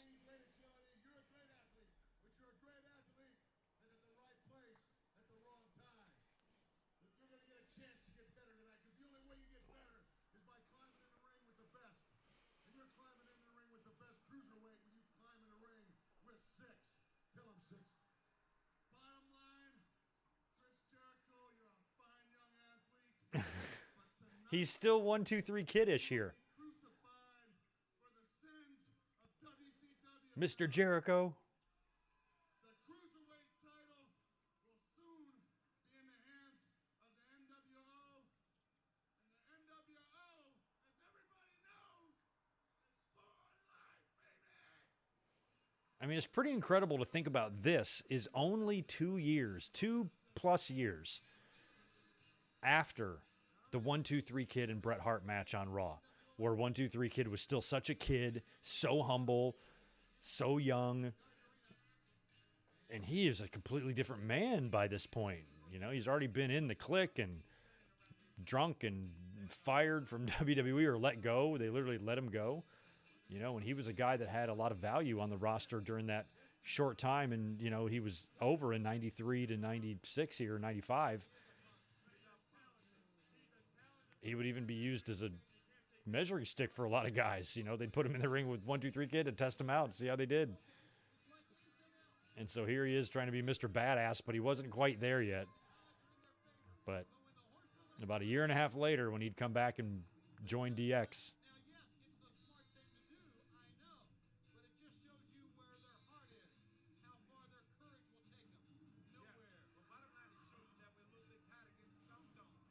Syxx. I mean, I like the name. I thought it was a clever name. He was 1, 2, and 3 equals 6. And I also think he was the 6th member.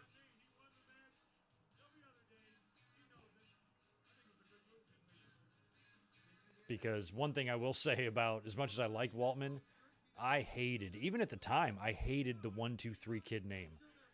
It's just too fucking cartoony and dumb. 1, 2, 3 kid, there's a lot of names I didn't like. Oh, nice. Oh, this makes me very happy. They're playing Jericho's real theme. I thought for sure they'd put his fucking WWE Walls of Jericho over this, like they do everything. But maybe they just do it for heel Jericho in WCW because he was using the Pearl Jam Even Flow theme or whatnot. So maybe this theme is okay, but it's good to hear it. That's all I know. 3 years later, I would be in the audience on a pay-per-view that we watched on this channel last month, Unforgiven 99. That's kind of cool, right? We just saw this match on a previous pay-per-view from a different company 3 years later. Boy, that's some good trivia for you. How many matches have we seen more than once but have been in different promotions in our watch-alongs? Probably not that many because we don't do a ton of WCW shows, but it's kind of cool. If we watch Halloween Havoc 98, I know we watched WrestleMania 6, so we knocked those out.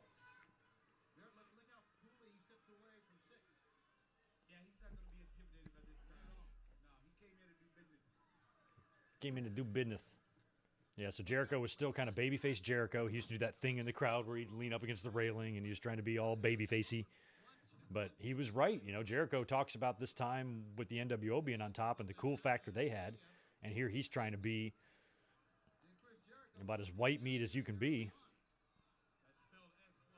Wasn't going to work. He had a lot of the same problems that Rocky Maivia did.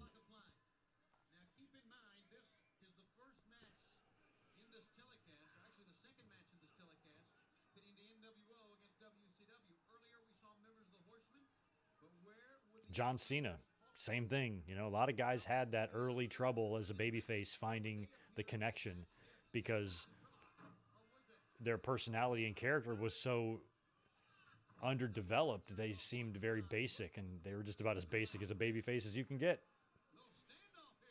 And it took them a while to connect. Look at Conan and Sullivan and Ray Traylor.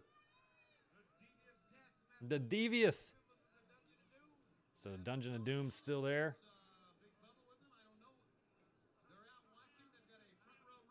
That's cool. Why don't they just hang out in the locker room and watch on the monitor? I guess it would be more fun being out there.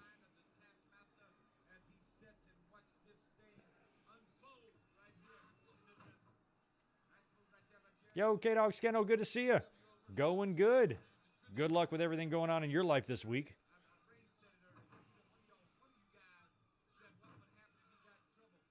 Yeah, everything Jericho did was underrated. I think he could have done so much more in WCW. I like the Jerichoholic like interviews where they would interview the figure, the dark figure with the distorted voice. I was once a Jerichoholic or whatever they said. Those were a trip. WCW had no idea what a gold mine they had on their hands. So far, Rey Mysterio and Jericho have now had a match. Both of them had matches this week. Oof.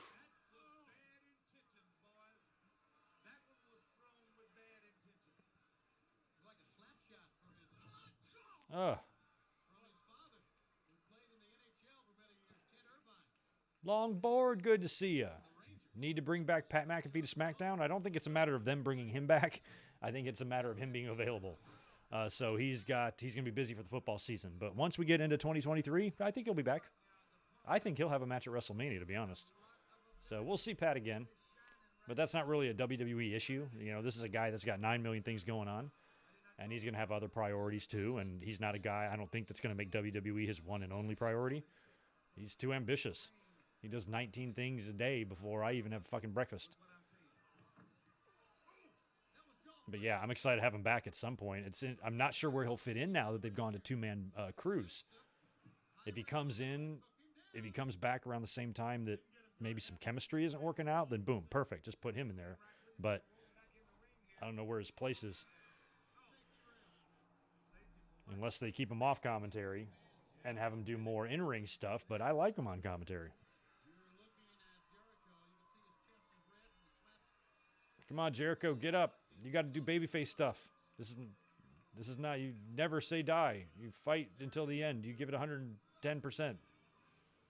If there's a baby nearby, kiss it.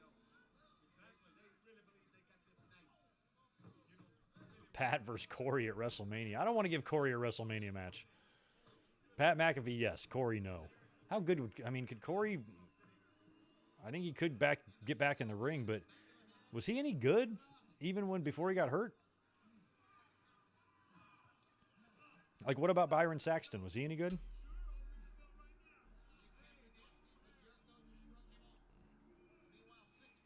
Yeah, I think I remember we talked about Corey, that he could technically wrestle if they get him involved in something. Oof.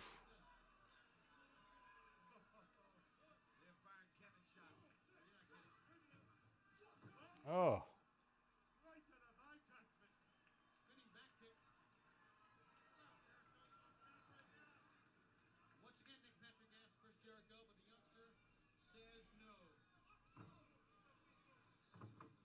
So help me out here.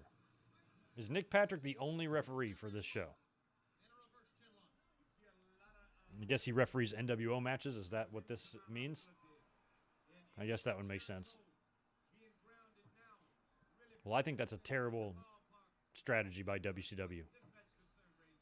Oh, yeah, Pat has got to return in the Rumble. It's too perfect of a time. Football season's done. Big pay-per-view. Lots of surprises. Really not a better place for him.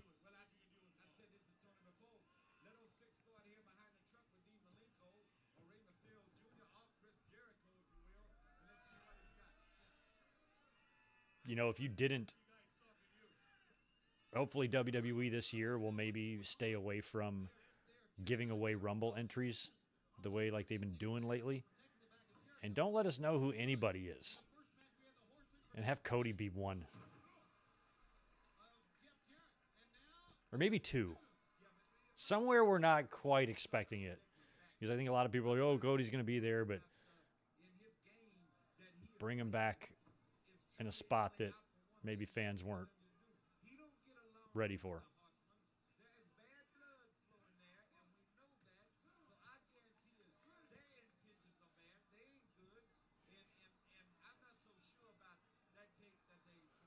I mean, aside from the Horseman run in and we saw Benoit, I don't think we've got any deceased people on the show yet, do we? Opener was Ray and Malenko. Oh, no, Eddie. Sorry. And then we had DDP and Eddie. And we had Big Show and Jeff and now Jericho and the Paxter. So, yeah, Eddie and Benoit so far are, I believe, the two that are no longer with us.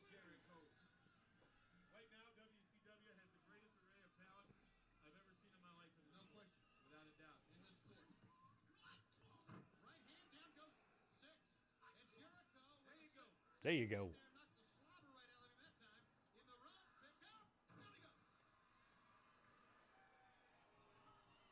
Oh.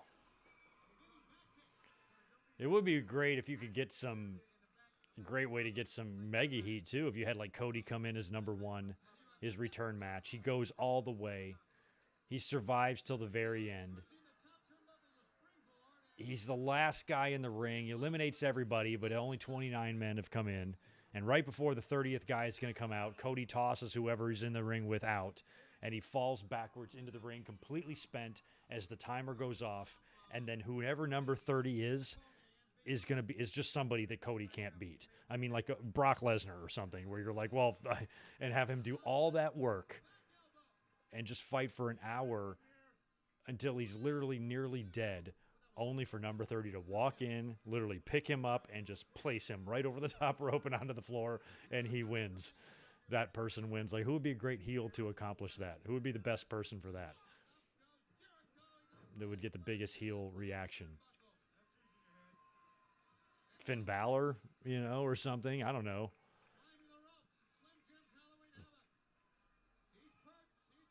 Oh.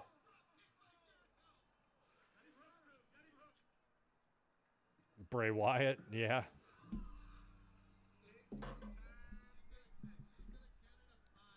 Or Seth. That's probably makes the best sense, actually. Seth Rollins. That would be the ultimate revenge. And Rollins gets to laugh and laugh and laugh. Oh, my God. Yeah, Seth is probably the best option for that. That would be fun. Oh, yeah, Lee Marshall has passed away. Oh, yeah, and we saw Boss Man. Oh, yeah, Savage, thank you. Okay, but Savage is in the main event. I forgot that we've already seen him. So the count is rising. We're up to 4 or 5 names now.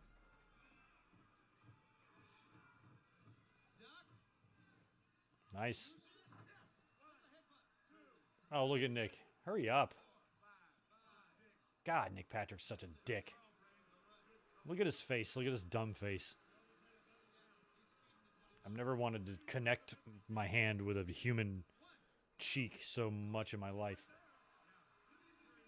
Nice fast count there, and Syxx gets the win. What a piece of shit, Nick Patrick. Look at his pants. He's got those weird-looking double-button-breasted pants things. Ugh. He's so grotesque. He was so easy to hate. I hated him back in those days. Every time I saw him on TV, I'm like, ugh. I just had unreasonable, probably unnecessary, like real-life hate for this guy. Which means, I guess, he was pretty good at his job.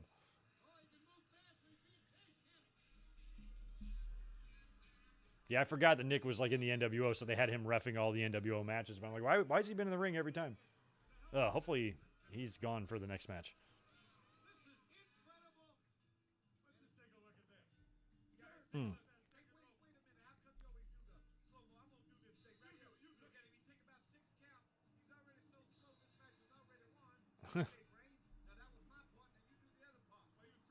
That was my part. You do the other part. That's awesome. I love Dusty.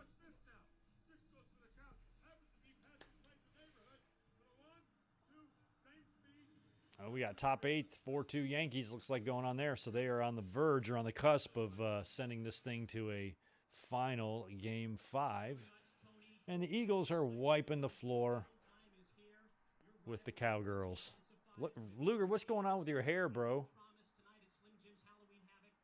Those light sockets are not for fingers. That's not where they go. Use your words.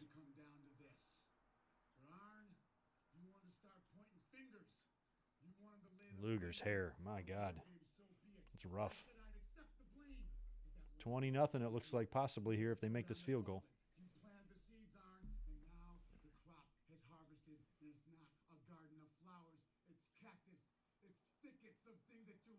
It's cacti.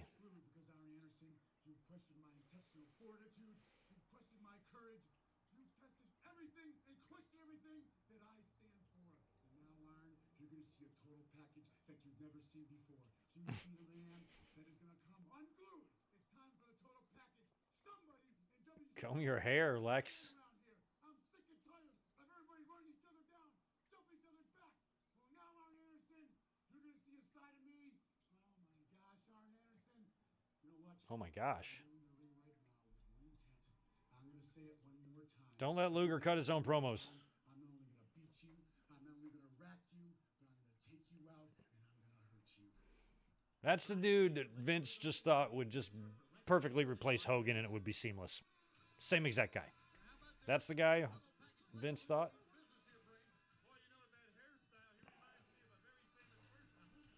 Made in the USA.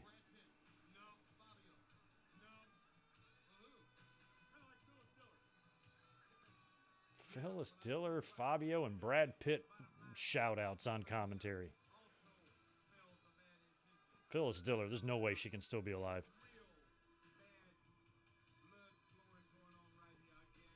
I love this Horseman theme too, Ray. Thanks for bringing that up. This, I think, was one of my favorite ever WCW themes. Might be my favorite ever. It's awesome.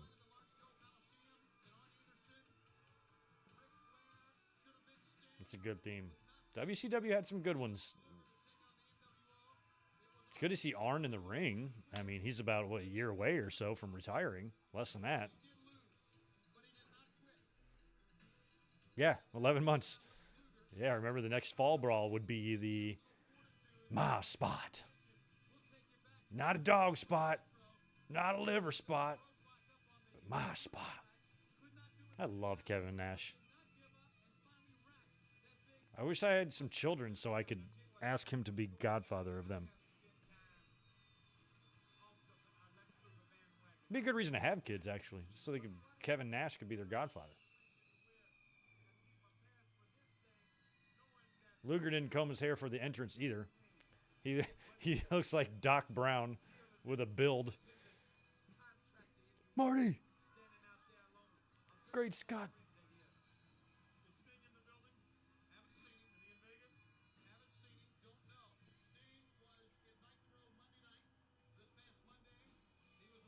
Oh, good. We get Brian Hildebrand back for this one. So that means, I think, Curtis and Patrick have been the only two refs. Phyllis Diller has about, yeah, I'd imagine. She just definitely seemed old enough. Oh, 2012. Sounds about right. She actually lived longer than I thought. Yeah, Luger in the all black is definitely better than Luger in the red, white, and blue.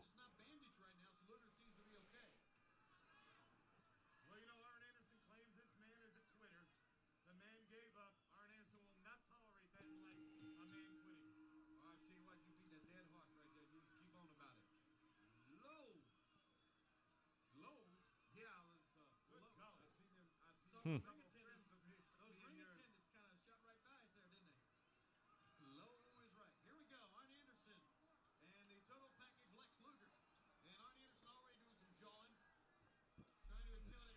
Oh, yeah. Thank you. Mark Curtis, duh. Yeah, Brian Hildebrand, of course, passed away many years ago.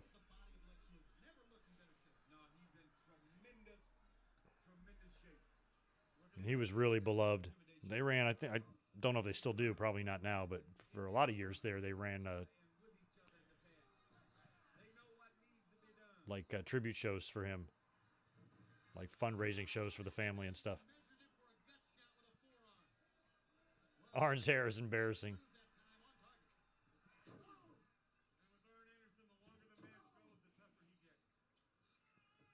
Arn, I like Arn, because he's a good wrestler who's just the most unbelievably normal-looking human. I mean, he's a bigger than most guy, but in terms of just hair and his look and his face, there's 10 zillion Arn Andersons in this world, especially in the South. But he's good, and he's tough. He's a good promo. I love everything about Arn. He's a good tag team wrestler. He's a good singles wrestler. He's a good coach. He talks and speaks and cuts promos in very basic terms. Like me, I see the world in very simple terms, and he does too.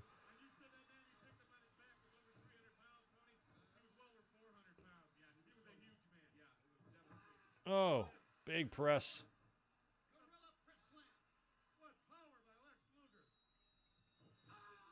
Look at Arn bumping over the top rope. Wow.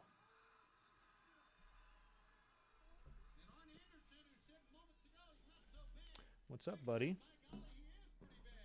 Bub has arrived. I don't know if he wants to come in. What you up to, bud? We got like an hour and a half left in the stream, bro.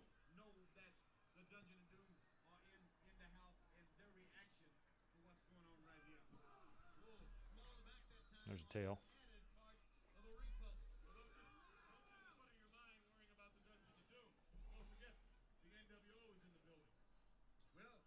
Well, WCW with the big boys play are in the building. That's right. Makes for an interesting war, don't it? And the war which could break out here tonight. I smell napalm. I hear Kevin Sullivan's voice too very distinctly at ringside say rack 'em. I think this was pretty close to around the time when Conan started Conan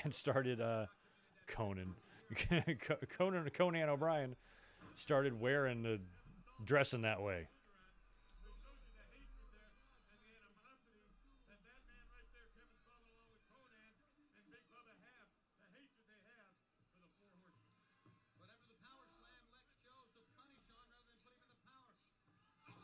Victor, appreciate the $2. Not exactly sure when he started winding down, but I know it would be a full year until he would pass on his spot to Perfect. So I don't know how long he wrestled until he started experiencing problems that slowed him down. And I don't even remember when his last match was. So one of y'all know. One of y'all in the chat know. So yeah, so this is one of his last matches, but he'd still wrestle for probably a good 9-10 months after this, before realizing that he's going to be done. But he definitely was in the physical decline at this point, you could tell. He's not 1989 Arn here at all. But he's still Arn. He can still throw that spine buster like a bastard. Yeah, he does kind of look Lou Ferrigno a little bit. Luger. He just had some wild hair. I don't know what's going on. Hey, bub, I think you were briefly seen on screen there. Old man. According to the charts, Bub is 78 years old. And he's sick, so, or getting sick.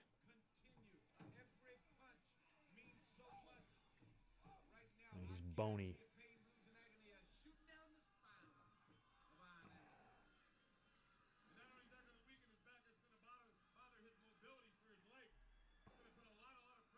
Where the big boys play with each other.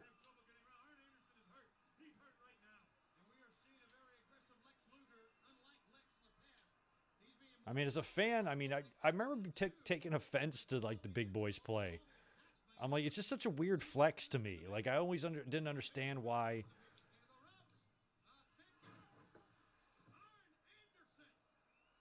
They were basically bragging about, we are showcasing all of the stars that were made famous on the other channel.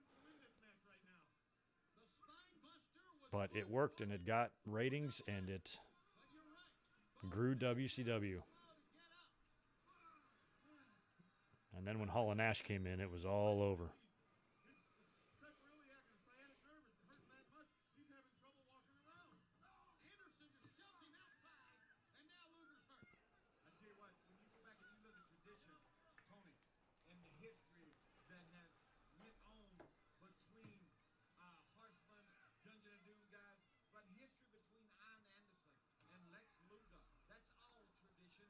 Galloway, Bill.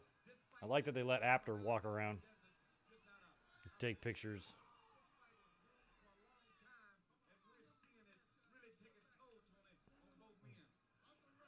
Those NWO shirts were crazy, man. They were everywhere.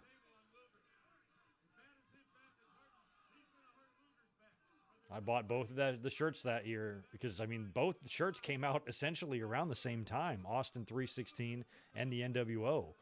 A lot of people don't realize that they were in tandem with each other, almost. NWO might have taken a little bit longer because Austin was cutting the promo, I think, like a week before Hogan even showed up and turned heel. But they both exploded at the same time, and it's just crazy. That was nice of the lady to wave to the camera next to Conan.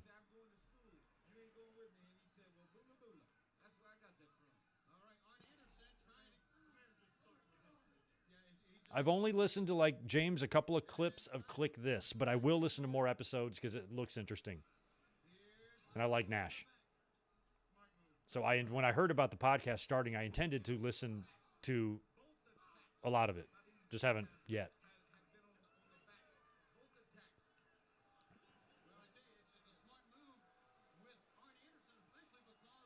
Okay, David. So that was he was done pretty early, Arn, before Fall Brawl. That My Spot shit wasn't until like August, or maybe even later in '97. So 7 months or so.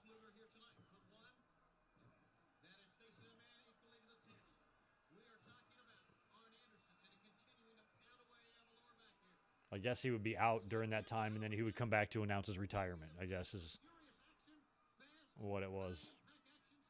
My Spot.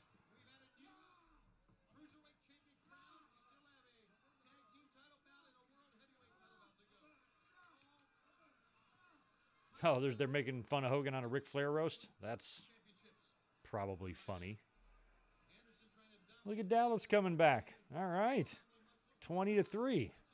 Or as girls would say it, it's 3-20. Why do they do that? Ask a girl to score the game. She'll tell you the lower number first. I don't know why. That's what they do. I think it's endearing.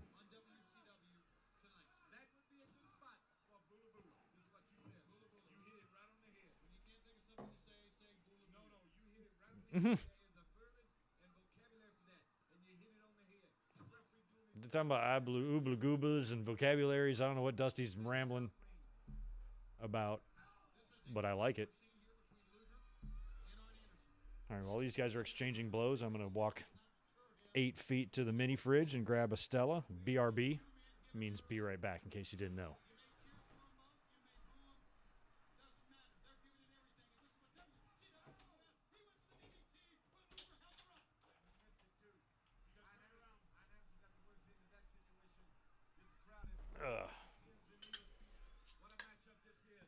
William McIlwain, good to see you. I'm doing great. I have beer in my hand. I got you guys in the chat. I got football over here. I got Arn Anderson and Lex Luger over here. I've had worse Sundays. Thanks, dude. Glad you're here, too. Not halftime yet. Looks like 30 seconds left in this second quarter.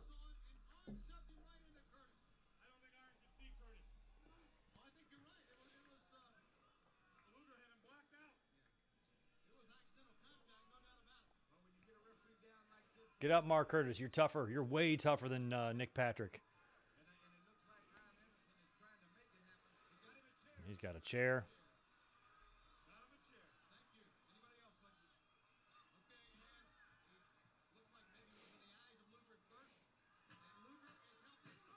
Ooh, that didn't hurt that bad. It's padded.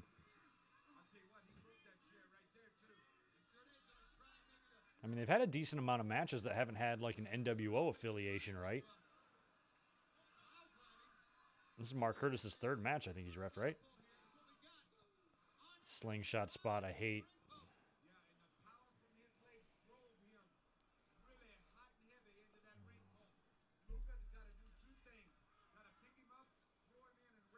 Didn't somebody already ask me what I would do with a monster truck? I'd sell it. Or maybe that was 1998, Greg. I don't know. 1996, Greg would drive it for 6 months. It would be my primary work vehicle. And then I would sell it after that.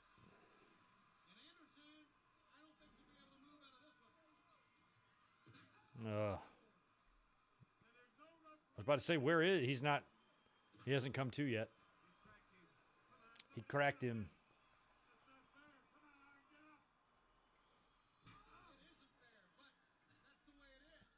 Yeah, I'm aware of his cannabis brand. I looked at his website. I've got such good shit around here. I'm fine with what I have and use and stuff, but...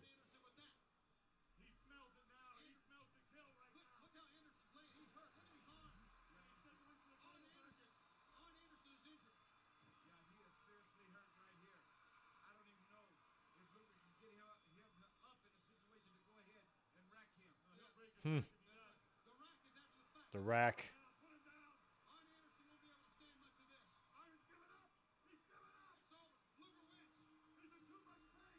He's in too much, but we get it, Bobby. I like how Bobby Heenan has to explain this ridiculous move.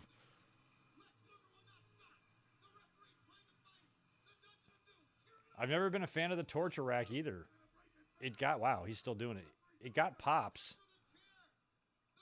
And I guess I can technically see how if you grab him by the neck and the leg and you just really wrench that, technically that could hurt a guy. But I only think for it to be really effective, you need to have a really big guy and a really small guy. Otherwise, you squirm enough, you can get that guy off balance. I don't care how strong you are. You could squirm your way out of that torture rack.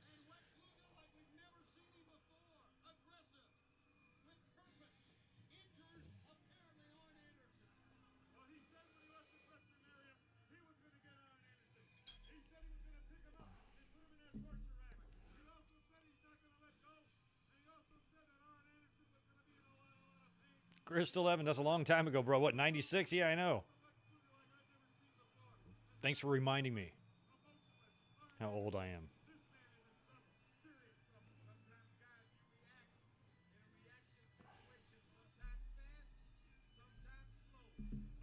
Who did it better, Lex Luger or Hercules? I don't know, they're about equal. They both did the same. Well, maybe they're already setting the table here for Arn.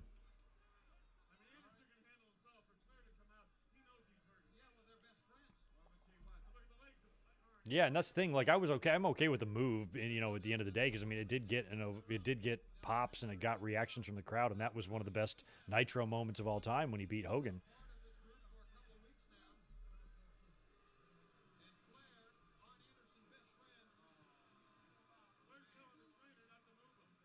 Look at Jarrett's out there acting all concerned.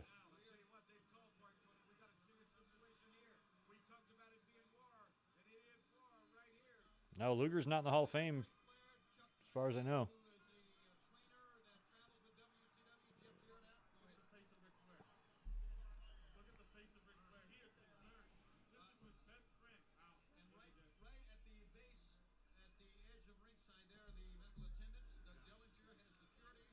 All right, now we got the stretcher. We got to watch all this. Jeff, you're wearing a white turtleneck and a black vest, and I just don't know about you. I'm not sure about Jeff, guys.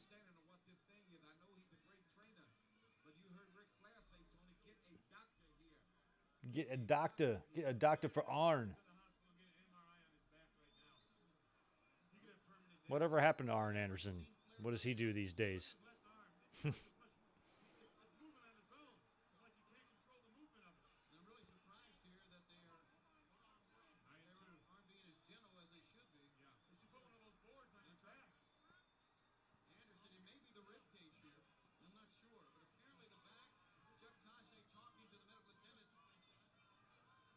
I always worry about those type of stretchers collapsing. Like in Something About Mary, when after he zipped up his junk and they're wheeling him into the ambulance and he falls and he cracks his elbow. Oh, what a mess.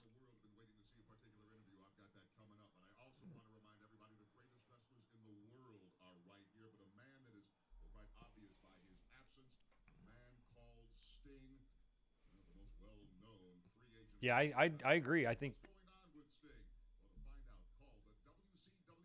Hold on, I got to call the WCW hotline. Phone number no longer available. $1.49 a minute. I am not asking my mom. Lee Marshall, you can forget it. Ask my parents. Pfft. Bitch, I'm 45. I'll ask myself.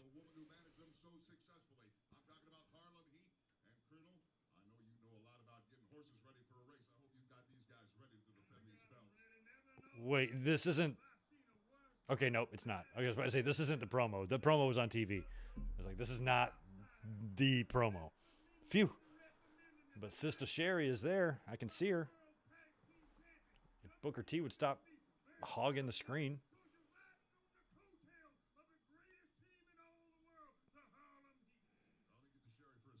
God, fucking the Fullers.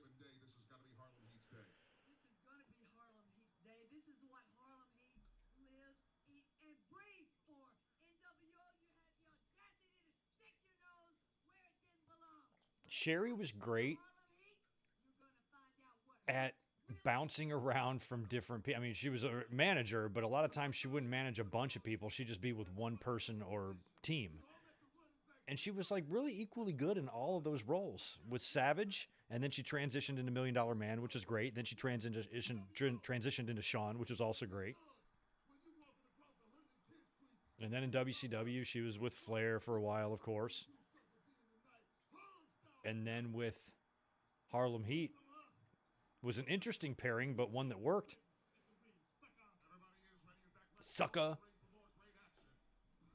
That team scared me shitless when I was younger. I'm like, they look like two guys that could fucking kill you for real.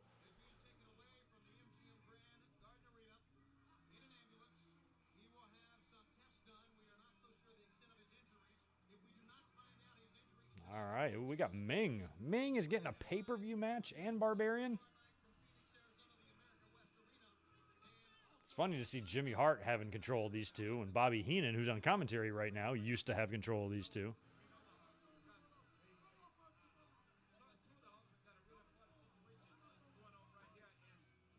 I almost wonder if like Jimmy Hart would have had a better role in the company other than Dungeon of Doom shit, because he turned on Hogan with Beefcake when that whole thing was there. But then after that, he was kind of like in the background. He was part of the Dungeon of Doom stuff, but that was a weird group for him to be in. He's very colorful and very boisterous, and he didn't really fit in a dark faction. I almost feel like Jimmy could have been an NWO, you know, go back with Hogan. If they're going to make Jimmy a heel, just have him reconcile with Hogan. And instead of the Hogan-Jimmy Hart babyface combo that we got, it would be the Hogan and Jimmy heel combo.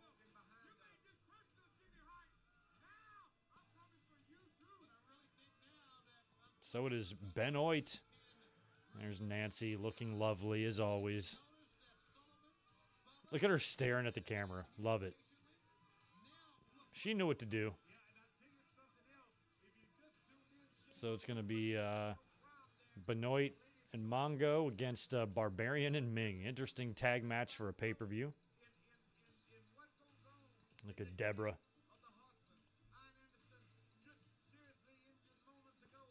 Deborah pre-puppy job. Although maybe, I don't know. Jury's out on that.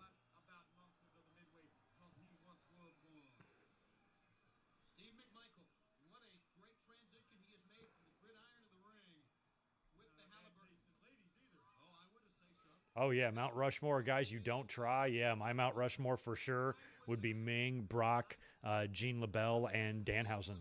Easily. Don't fuck with them.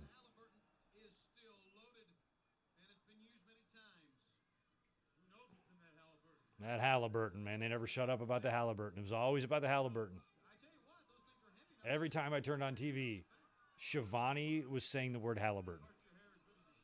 I'm like, stop with the Halliburton. It's the Money in the Bank Halliburton.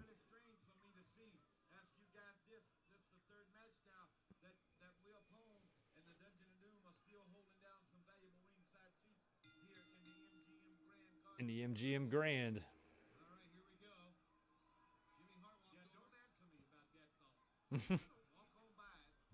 Do I have to answer you for everything? Well, that was a good thought. I just, well, there it was. Sometimes you gotta let those good thoughts stay by themselves. You know what I'm saying? Well, here's another thought. The face of fear, big, bad, and ugly. I guarantee you, they are used to hurting people, but they in there with a man. Oh, Mongo. Mongo did some hilarious things in the ring, man. Hopefully he'll do some here. Wow. Ming and Mongo. I mean, that wouldn't be a horrible shoot fight either, Ming and Mongo. I'm not sure if that would be as one-sided as people think. Nice big shoulder tackle, takes down Ming.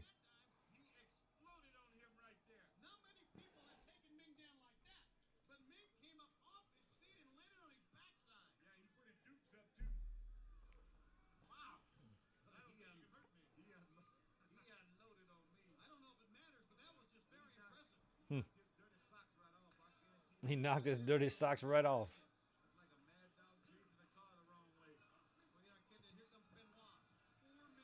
Benoit and Barbarian. What an interesting match.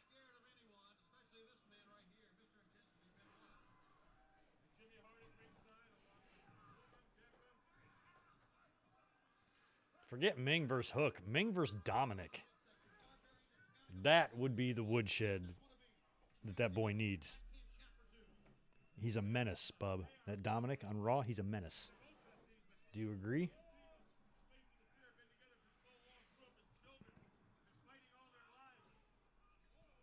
Oh, he hates it when I pick the goop out of his eyes, but man, it's just gotta be done.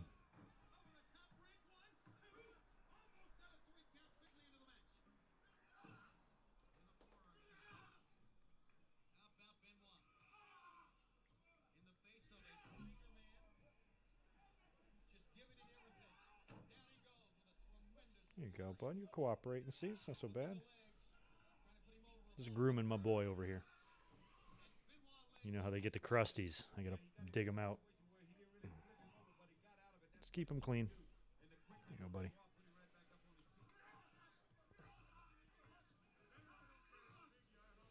Part of me thinks he likes it. He's pretty submissive when I do it. He'll relax his head if I grab him with both hands, and I can kind of get my fingernail in there and pick out anything crusty in his ear. Or on other parts of his body.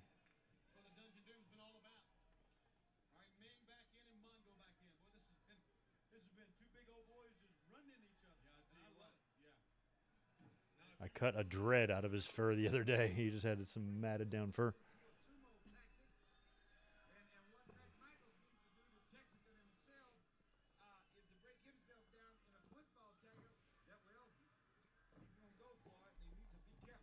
Street fight between me and Michael Cole. Street fight. I think in a street fight survival situation where it's either me or him, I know I could take him. I'd fight dirtier than him.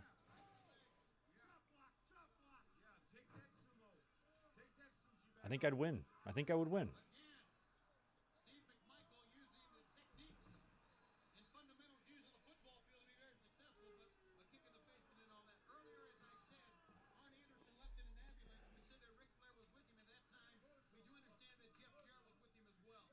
So horsemen are headed to the ambulance, or headed to the hospital in an ambulance, according to Schiavone. Ronnie in the house. Good to see you, man. Appreciate you being here. Longboard Cole would not win. Are you kidding me? I'd smack him around. He had frosted tips. You don't lose a fight to somebody with frosted tips. Where are you from? No, sorry. The frosted tips disqualifies him. He loses.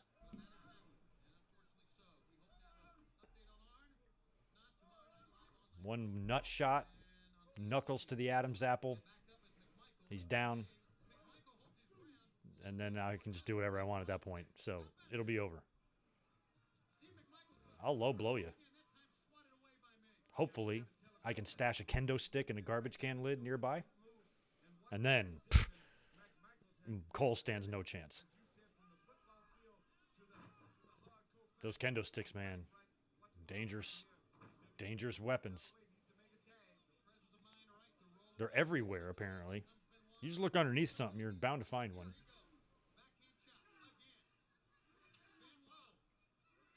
Oh, did he catch Ming in the face with that chop? Ouch.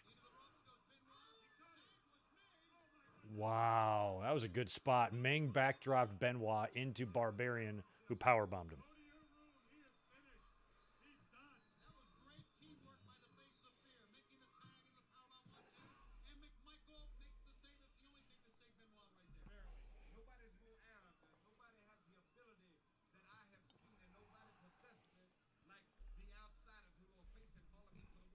You know what we need, Mike, is we need to have WWE hold an event at Petco Park. There needs to be a SummerSlam or something here, or a Royal Rumble or something like that, to where a lot of people are coming in town and we can do a meetup. That's what we need to do. Or next year's WrestleMania, instead of coming to San Diego, just go to L.A.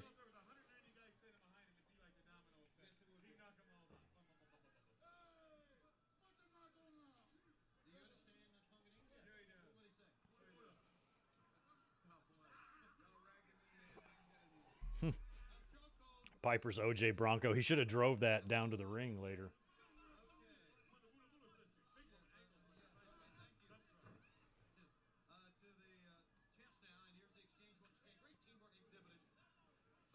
That was, looking back, that was so weird when they did that at WrestleMania 12.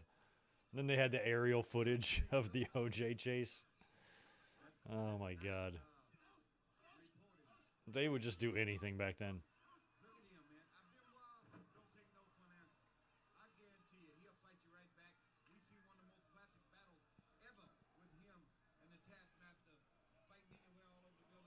Yeah, Denver's never gotten a big pay-per-view, have they?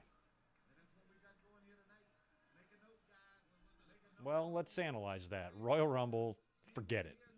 Too cold. WrestleMania. Probably still too cold. Oh. SummerSlam would be all right, but would you be able to do it outdoors there? I guess you could. Yeah, they should get one. Denver's a big market.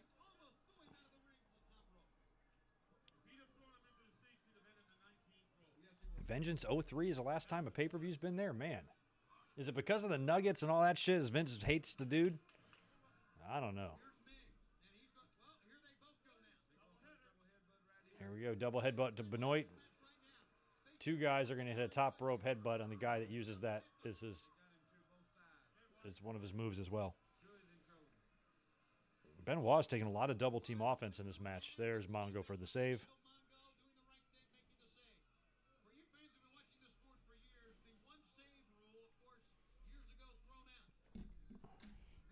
You know what, buddy? I'm gonna give you some salmon.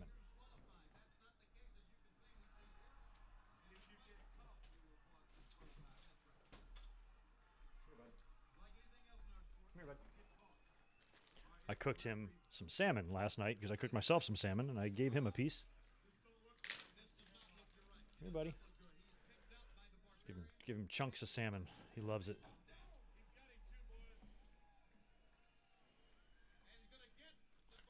Tito, you got to come down here. Down here. Down here. They got the Halliburton. Oh, Ming took it to the head.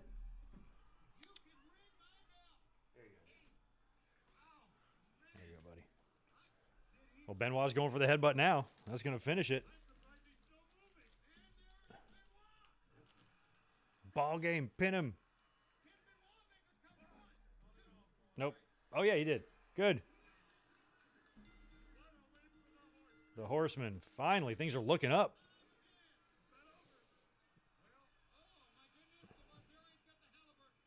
Man, I take a drink because every time they say Halliburton, but I got salmon hands right now. I got to go wash them in a second. Oh, my God, he's got woman by the throat. Oh, my goodness. Spike pile drive to Mongo. Halliburton in the ring. Oh, there, Benoit saved Nancy.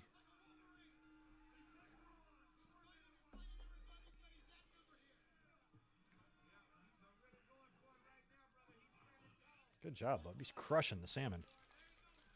This is just a mess.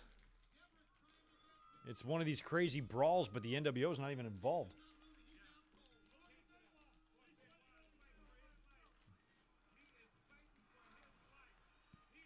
Here you go, bub. Here's some more.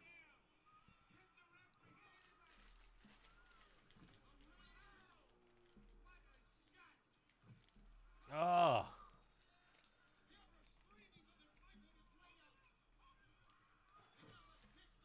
Now, I don't know if the Benoit and Nancy stuff had begun yet behind the scenes. I don't know on the timeline on that stuff, but Taskmaster's out there too. Yeah, it was smart of the Dungeon because Horsemen are at the hospital. They took a ride in the ambulance.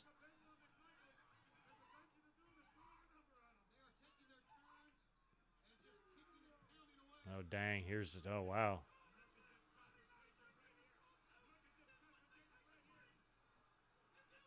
Nice. Sullivan's wearing a Tommy Hilfiger shirt. I used to have some of those. Good job, bro. You ate all the salmon. There's literally none left. Nothing left. Good job.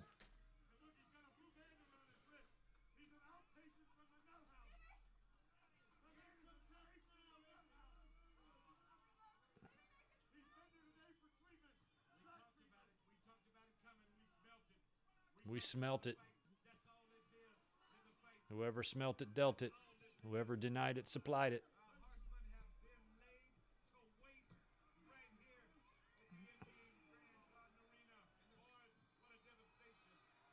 Yankees win 4-2. Nice.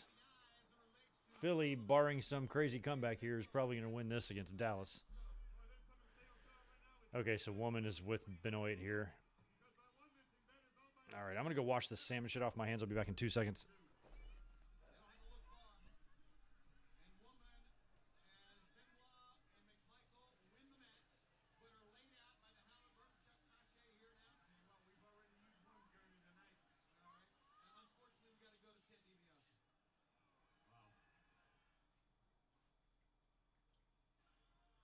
Well, let me see. If my math is right so far tonight, it's NWO 2, WCW nothing. 2-0, NWO. 2 down and 2 to go. And next on the list, the match for the World Tag Team titles. Soon to be the NWO. Oh, that's right. It's going to be Harlem Heat and Nash and Hall, right? Oh, this will be good. This will be good. I'm excited for this one. What's about to happen to you? Because you see, ever since the NWO has arrived on the scene, we have not failed one time to deliver when we said we were going to do something. We zero in. And if memory serves, they're probably going to win this match, right? Well, don't tell me. From the night going, I'll get him next time. I'll get him next time. Well, we don't need a second time or a third time. We get it done the first time. And tonight, Harlem Heat, it's going to get real hot. And you're next on the hit list. So without any further ado, let me introduce to you The next tag team champions.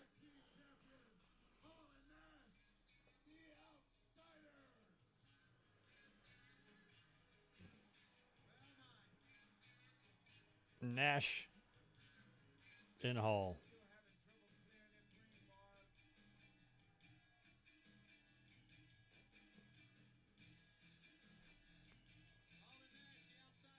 I hate that. The only thing I don't like about Hall and Nash and the NWO is they stole their entrance from the Shield, and I think that's kind of lame. Like, get your own shit.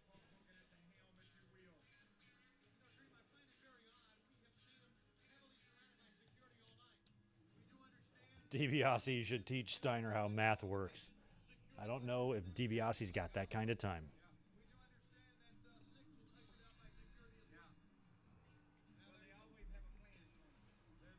I mean, Nash was in feuds opposite the $1 Million Corporation a year prior to this in WWE. Hall had his last match against, or DiBiase had his last match against Hall.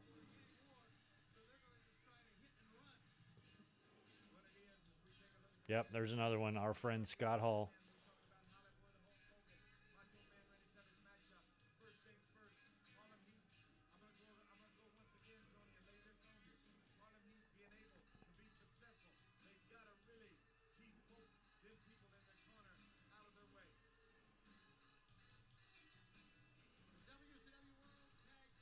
When I talked to Scott Hall briefly on the Jericho cruise, and he was pretty damn nice.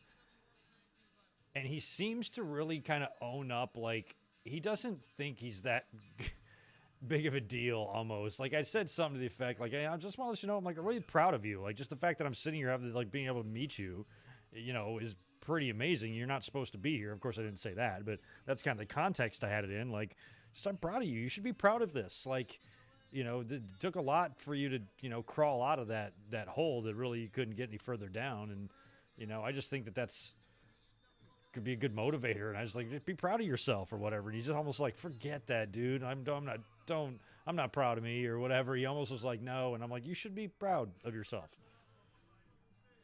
You know, you're going to make the best of whatever time you got left. Turned out not to be that much, but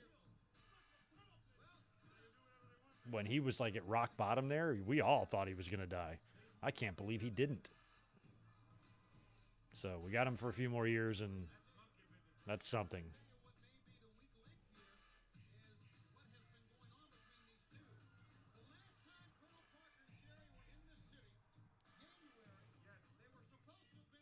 Oh, man. WWE fan Greg really struggled with Hall and Nash there because what they were doing was enjoyable. But at the same time, I was really bummed out that Diesel and Razor left WWE. But I couldn't deny that this was pretty groundbreaking shit. But another thing you got to remember is that we knew months in advance that they were going to WCW. I mean, even the magazines we're running stories. And the magazines come out so damn late.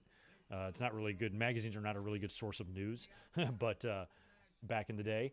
But because it wasn't ever current, magazines came out 2 months, sometimes 3 months after shit would happen. But it was known that Hall and Nash were both heading to WCW, and a lot of magazines had articles of, like, what are they going to do there? Who are they going to feud with? And they had a lot of Diesel and Giant scenarios and how that could affect the title scene and what Diesel's name is going to be. You know, nobody was speculating that they were going to do something like that. So it was crazy. And then when they got there, I'm like, I just can't believe they're there. I mean, Nash worked WrestleMania against Undertaker. Here it's October, and he's in the ring in another promotion against Harlem Heat for the tag titles with Razor fucking Ramon. It was surreal.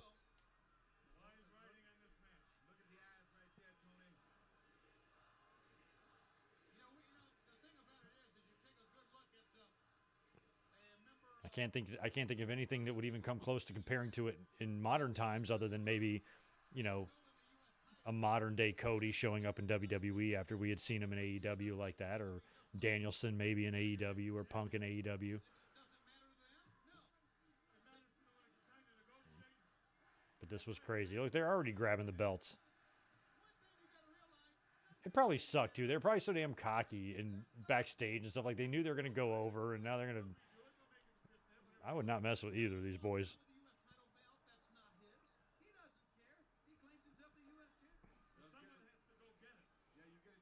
I mean, Scott Hall is no joke, though, either. Like, I feel like all four of these guys are kind of legitimate, somewhat badasses. I don't know how Kevin Nash is so not very mobile, but I think Scott Hall could scrap if he had to. I know he's been in some gnarly altercations in his life, one that took another man's life. Booker T's had some run-ins with the law. There's some bad bros in this match. I would not mess with a single soul in this match. Even the girl on the outside, I wouldn't mess with her. She'd whip my ass too. The Fullers are no joke. This whole ring is just nothing but toughness. And even little Mark Curtis, who battled cancer and was beloved. Hildebrand's the perfect referee for this. Oh, no, what's happening here? Fans are distracted. I'm distracted. I wish I could look over there. What's happening? Fight? You're always looking for NWO people. Just a disturbance. Just a minor disturbance. Sit down, everybody. It's probably some drunk Vegas fucker getting tossed out. Somebody who can't handle his vacation. Goes too hard, gets too drunk, and becomes a cliche.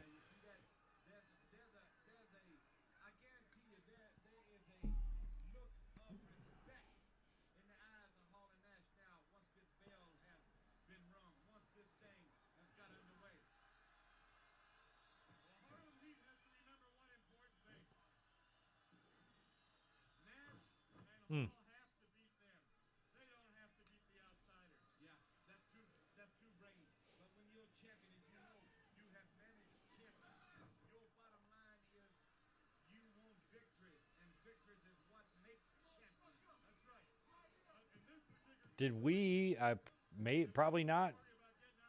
It might have been on different shows, but maybe not. Did we get in 2002, did we get any Booker T and Scott Hall matches on Raw in WWE or SmackDown, but probably Raw? Curious if that happened or not.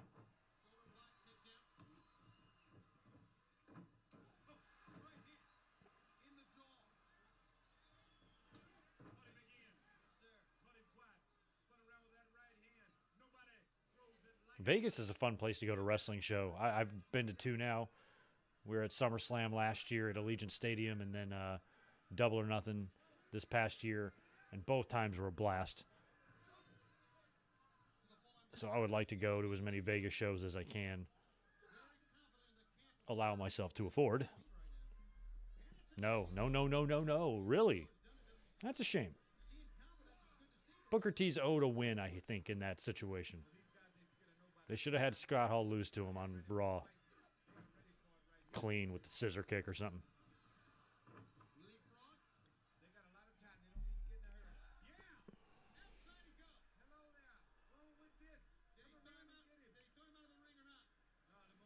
Speaking of Arsenio, that fucking Bill Murray and Gina Davis clip floating around, holy shit.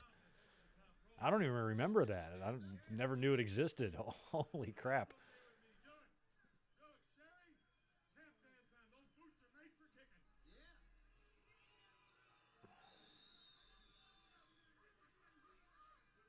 Yeah, Hall didn't have many matches in WWE. They came in February. He was gone in May, so it's mostly working with Austin.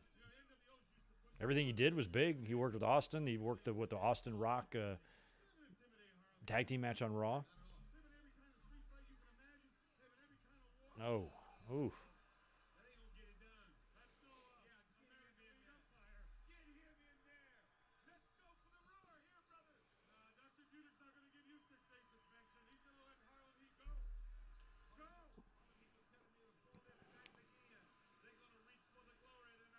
Reach for the glory. I had just moved into the second apartment that I had ever lived in my life.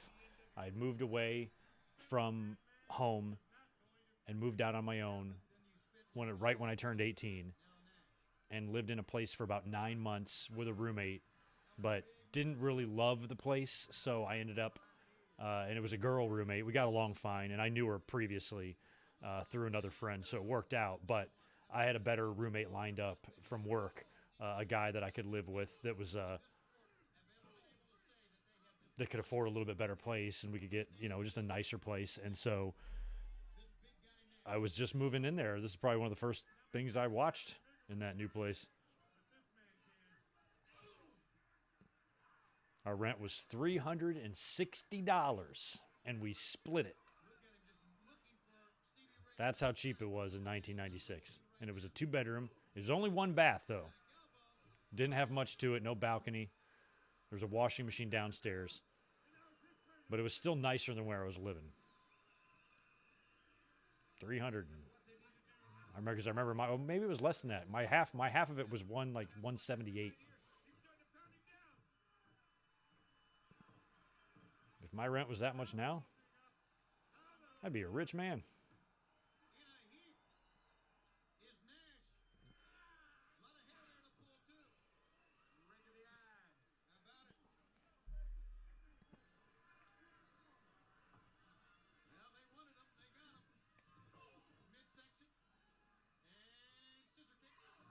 Oh.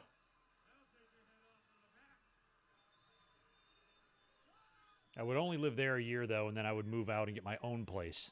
Felt like I was ready for it. And my rent was about, then it went up to $375, and I had to pay that on my own. So things started getting a little harder, but still extremely cheap.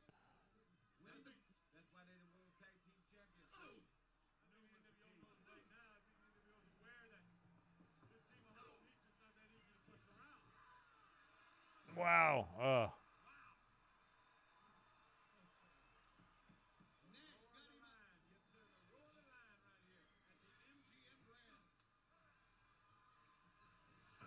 Oh, look at that. Those fucking right hands by Hall. That sweat spraying off Stevie's face. Bulldog coming up. Yep. Classic Hall. Vintage Scott Hall.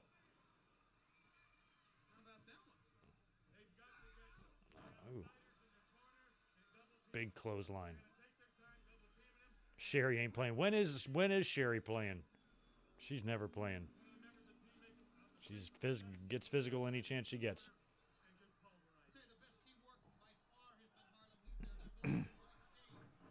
Hall and Sherry, I'm pretty sure, were in AWA together. And they were also in WWE together. And now they're in WCW together. They were together a lot.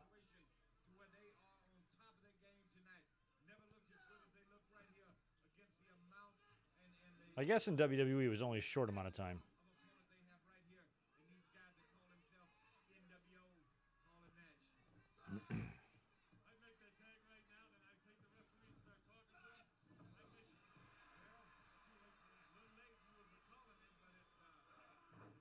Hey, chat, y'all need to call the police on Regina. I think we need something's wrong with her. WrestleMania 9, the best wrestling pay-per-view ever in Vegas. I'm kidding, but I'm pretty sure you're a police officer, Regina. Big boot to Booker. Wow.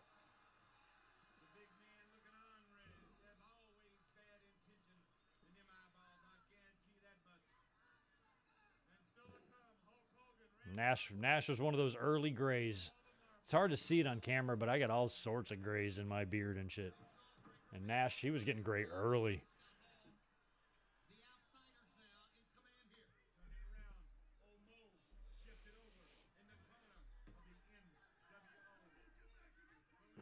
We probably will eventually get to it at some point, WrestleMania 9, do a watch-along for fun. It would still be fun, even though Hogan won the title and Brett lost the title. And it's probably going to make me cry, Regina, but if that's what you got to have, I guess we're going to have to do it for you if you want to put me through that sadness. But we'll do it. I think we'll get there. It'll probably be a fun watch-along, maybe next year.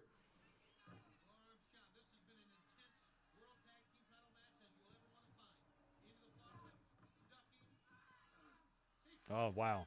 Got him. Fall away slam to Booker. That's probably not easy to do. Look at Sherry up there. Oh. Oh. Oh. Oh, no. Oh, no. Oh, no.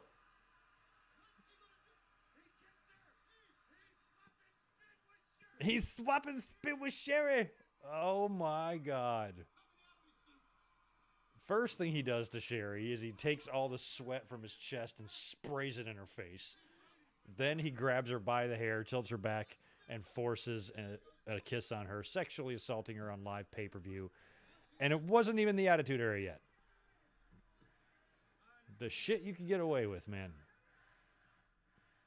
Fans chant. They chant this. They chant for him. Razor, Razor, even though it's not even his name. Oh, wow. What a time. What a time. That's a new one. I don't advise that. Don't use that as a pickup technique if you're trying to impress a lady. Do not grab your chest sweat and spray it on her face. I advise against it. Won't end well for you.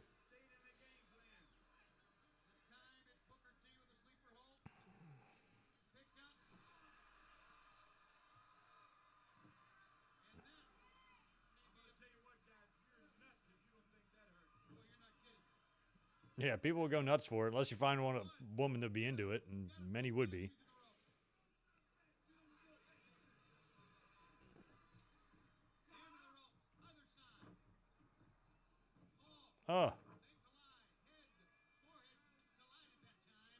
Women love man smell. I don't know why. Men are gross and disgusting, but they like it for some reason, so who are we to judge them? Whatever they like, it's fine with me. After steer clear of Sherry.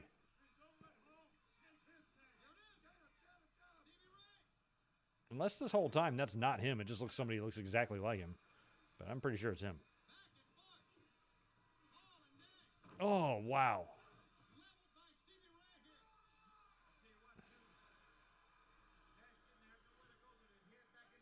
Oh, shit. Oh, shit.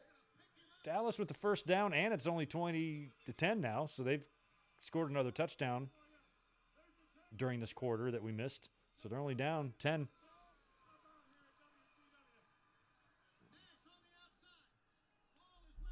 WrestleMania 24 watch along as possible. That's a good one, Tatanani.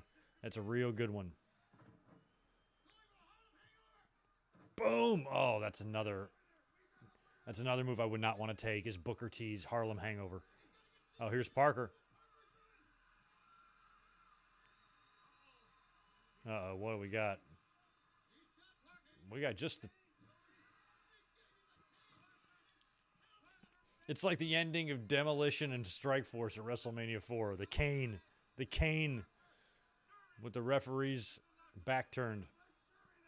And instead of Fuji providing the cane, it's Colonel Parker.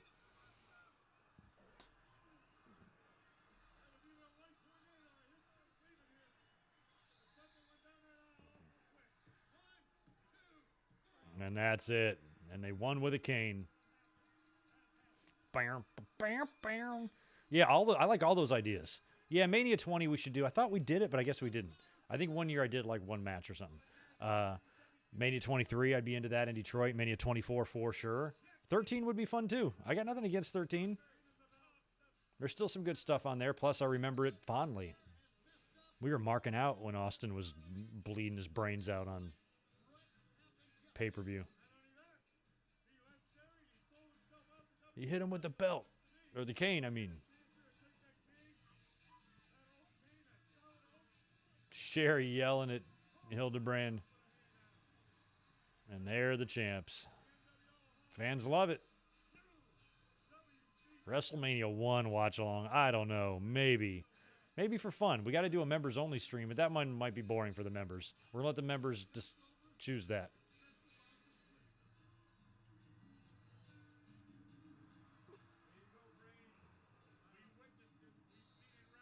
There's a Harlem Hangover. God, that move is... I would not want to take it. You can't control it. I feel like Booker's heel, if he's positioned incorrectly, could just come down and smash your entire skull. Face. Your hands, your feet, your face. There's some Chappelle skit. I forgot what it was. Years and years ago. I don't remember what it is now, but it's something about, like, white people don't use washcloths. You got to use a washcloth for your hands, your feet, your face. Something to that effect. Like 15 years ago or something. I don't know the context of it. I just remember that. And it being Chappelle Show related. Your hands, your feet, your face.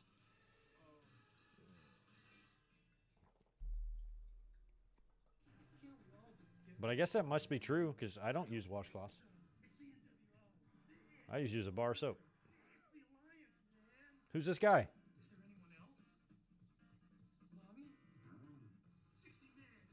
Oh my God, is this WCW's version of, what are those two yahoos in WWE, Adam and Jeff or something? I think they worked in The Office. The Adventures of Adam and Jeff. Sunday, November 24th, 3-ring, 60-man is the biggest one single event. And it's for all the marbles at World War III. We do understand that Hollywood Hulk Hogan is arrived with Bill. Swap a wife skit? Okay, I got to look that up because I haven't seen it since whatever year it was.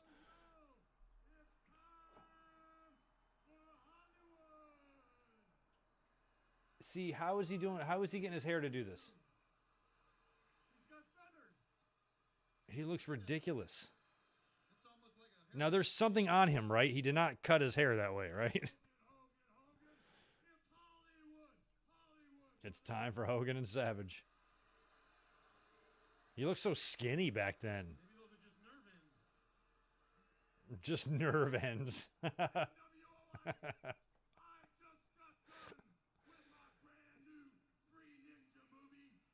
Oh, Three Ninjas. Oh, he's promoting Santa with muscles?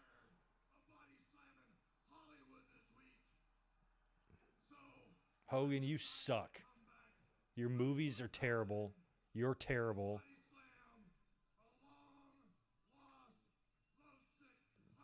DiBiase and Hogan together is pretty crazy. Who would have thought after Savage and Hogan were together against DiBiase and Andre? Now Hogan and DiBiase are together. Oh, God, I hate everything about you, Hulk. God, and what's with the hair? Must be some Hollywood makeup trick or something, I assume. God. Okay, so Hall and Nash are also ejected from the building. They said earlier that Syxx has been ejected from the building, so Hogan appears to be on his own here other than Virgil and the Giant. And the featured match of the evening. This match is sanctioned by the WCW, the NWO, and the Nevada State. Oh, I'm not surprised Zayn got to that one. Hell yeah. That's pretty awful. Santa with muscles.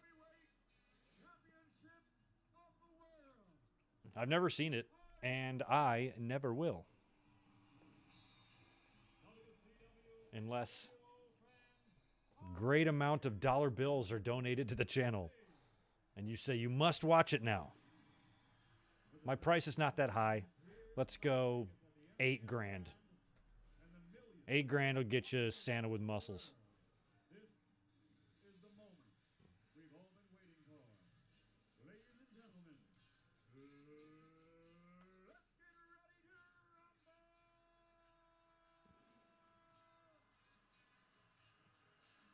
Hulk Hogan, you look like Napoleon Dynamite's grandma. Make yourself a dang quesadilla. Right? He looks like her, right?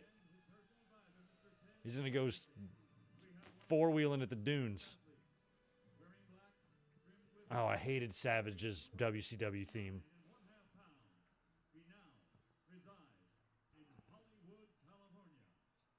Oh, they played his music too early.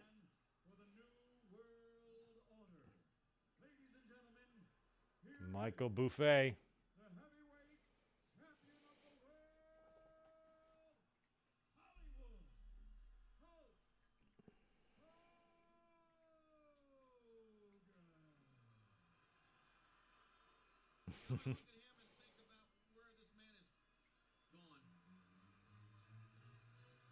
Here comes Savage. Oh, his theme is so terrible here. It just sounds low rent. Like WCW was making money. They had all the stars. Pay some, get yourself a Jim Johnson. I know they had Jimmy Hart. He was okay, but this stuff sounds too basic and not fun. You don't want to rock out to this version of Savage's theme. It's like, it's underwhelming, I guess.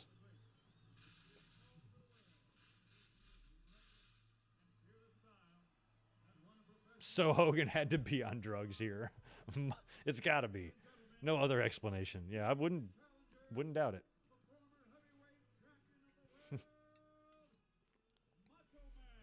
Pretty sure he was off the sauce. Oh, wow. There's a flag on that play, but if it's on Philly, then Dallas has got a first down, and it's going to be first and goal.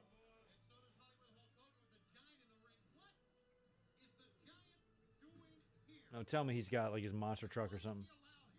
Did you, is it the wrong side? No, there it is.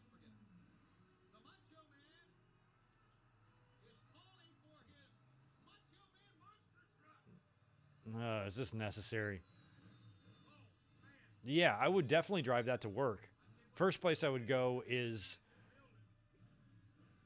Taco Bell drive-thru. I would like 4 burritos first. He's just revving up the engine, that guy.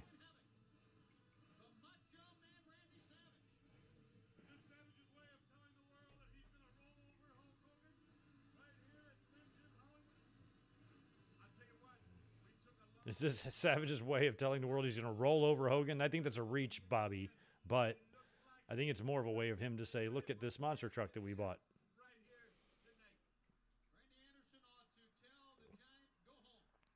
Yeah, we got macho trucks. We got whack-ass Hogan hair. We got Santa with muscles. We got DiBiase holding the big gold belt. Good to see Pee Wee Anderson as the ref here, which is nice.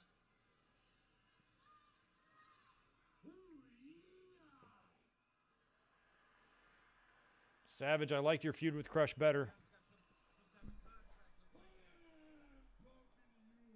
Oh, Dallas did score. Here we go. They're going to kick that extra point. They're down 3. And the site of WrestleMania 40 has gone quiet.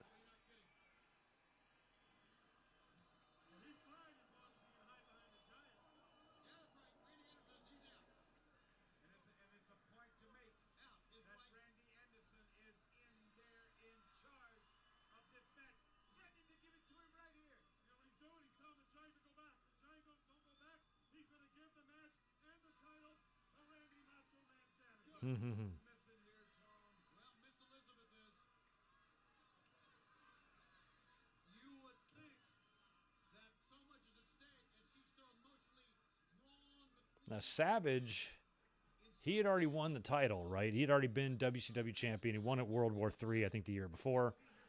I don't recall how many times he held it. I think he might have had a couple runs with it.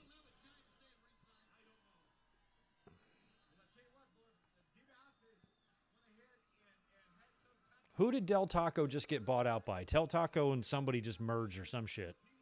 I forgot what the story was.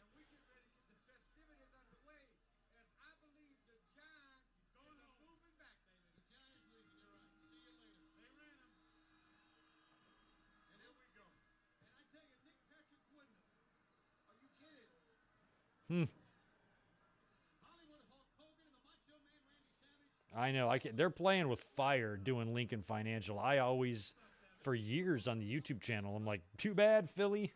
You ain't never getting to WrestleMania. Neither is Chicago. And for the longest time, I thought neither was New York, but they, of course, got one. And I just assumed New York would just be the exception. They're just too big of a market to not do. And it's worth the risk of the weather to do it. But I just thought that it's just going to be too cold, even in April. I just still think it could be chilly. But they pulled it off in New York, so they can pull it off in Philly. Really not much difference in weather between those two cities.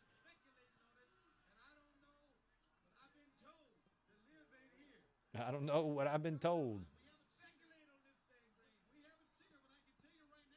I mean, for the fans, I think if you dress warm, it'd be no different than going to a football game. So as long as you dress appropriately, you got some layers on, you got some nice gloves, you can be comfortable, you can be cozy there. The more clothes you have, the easier it is to put some airplane bottles in your pocket. Right?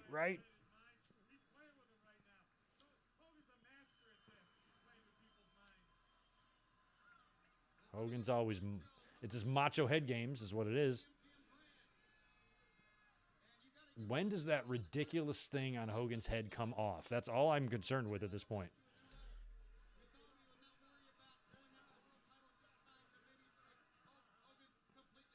Yeah, Philly's cursed, man. They already had that one snow out, but that was Royal Rumble.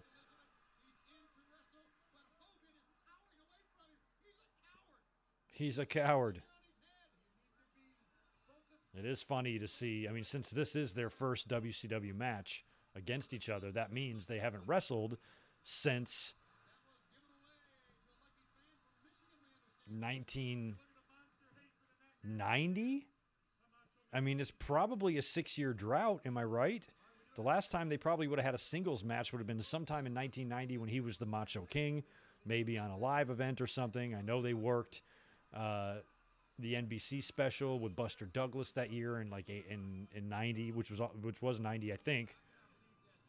Maybe it wasn't. Don't remember. Might have been 89. But unless they worked some live events in 90, and I doubt they did anything in 91, that means they had a good 6 or close to 7-year drought in between singles matches. That's pretty incredible.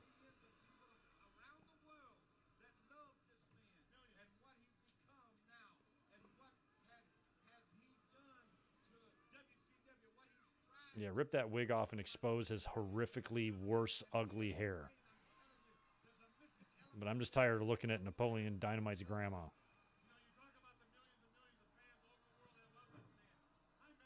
Quesadilla actually sounds good now that I think about it.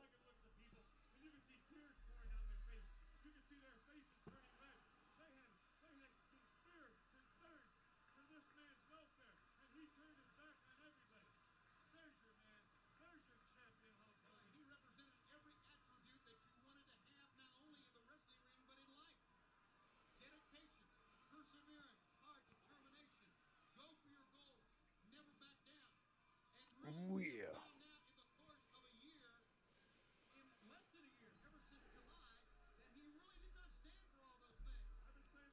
This fool, this buffoon, still has his glasses on. If I'm Savage, I'm just one punch right in one of the eyes. Oh, he's so horrible. God, he's dancing around.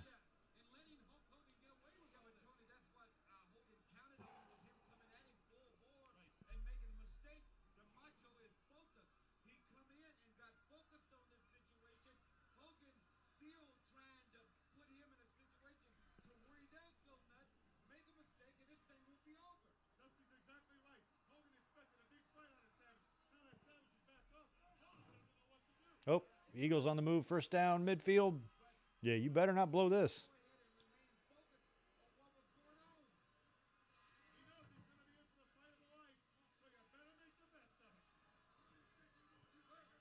Oh, rubbing his face.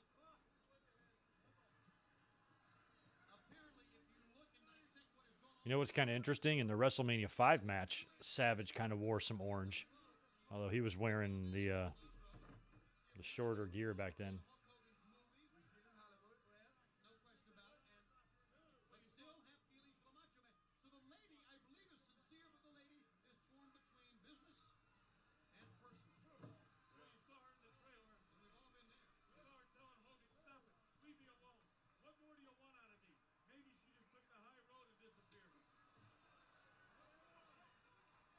Oh, yeah, the Malone-Rodman tag match. We need to watch that pay-per-view. Unless we have already. I don't think we have. That's a Bash at the Beach, right? That was probably 90... Was it 97 or 98? I think it was 98. I remember that being so nuts because they were playing each other in the finals. Just crazy.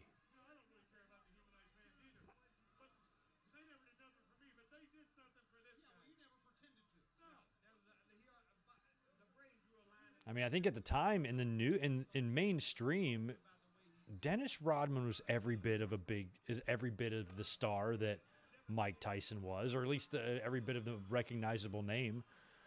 I guess maybe Mike Tyson, but I mean, they're both athletes, so I don't know who made more. Tyson probably made more money in his life, but in terms of recognizability, I think they're about equal. But for some reason, the Tyson thing meant so much more for WWE than Rodman meant for WCW.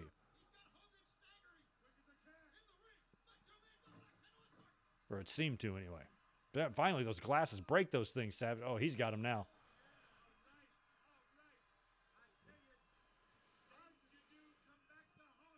Oh, Hogan begging.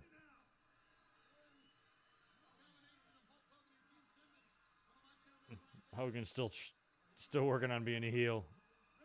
He's pretty good at it.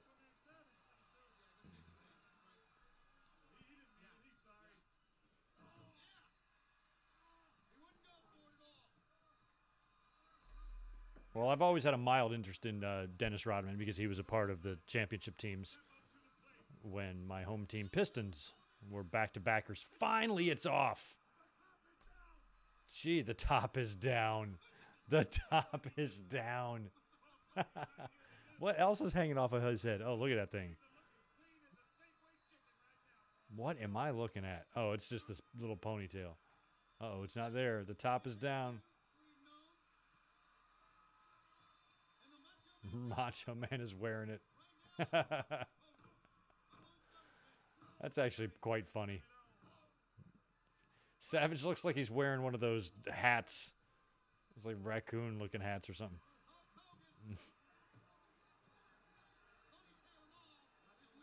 That is so... And it's still on Savage. Yeah, get rid of that. I'm like, Savage, you're bald as shit, too. Yeah, embrace the baldness. There's nothing wrong with it.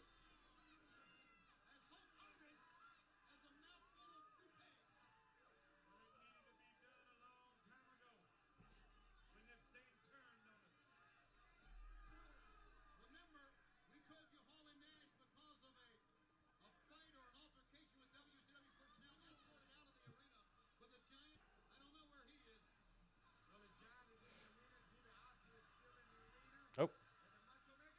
Doink. Well, that's a little bit better than the Hogan chair shot to Conan video that's been floating around from like 99, where he just walked past Conan and just tapped him on the head with a chair and Conan sold it. Oh, so horrible.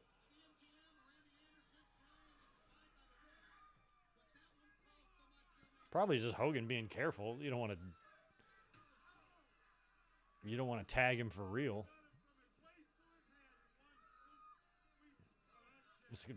I would never want to be owed a receipt by Conan. Just be one thing that'll be way down on my list of shit that I would want to have happen to me. Way down the list. Oh, Oh, Eagles about to score. All right, Eagles have got a minimum field goal here, but they're probably going to put it in the end zone, I feel like. They marched all the way down. They're like on the 3-yard line, first and goal.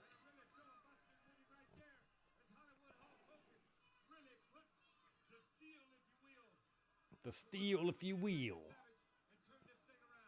I'm glad we had Dusty tonight. That made me happy.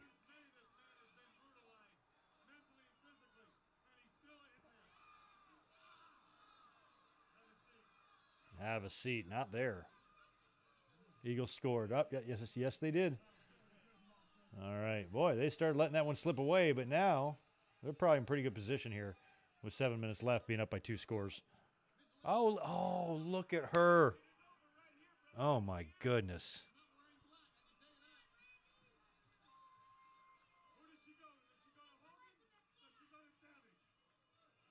Miss Elizabeth is out there. Oh, this is big for me.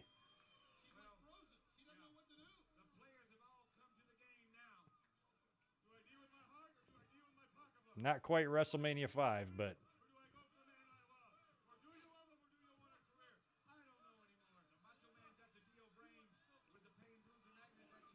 she's so damn gorgeous.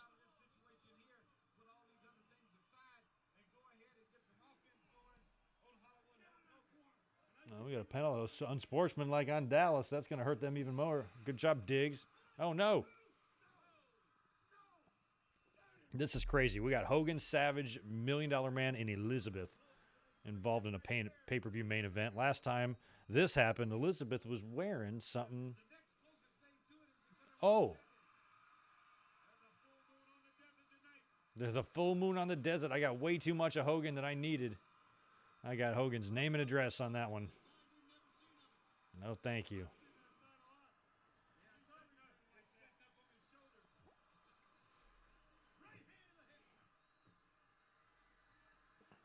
I really like her dress.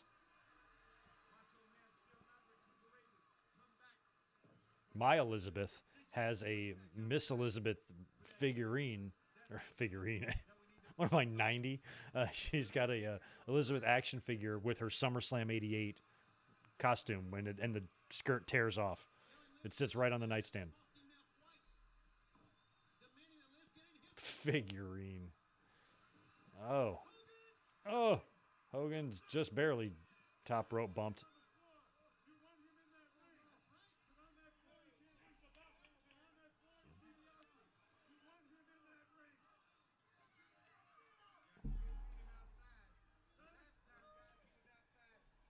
Look at look at this reversal.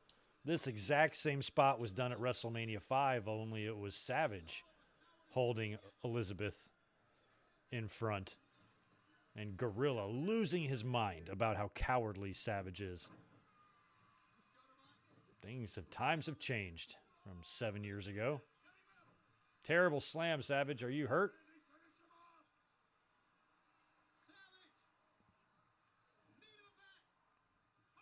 Savage hurt himself in this match.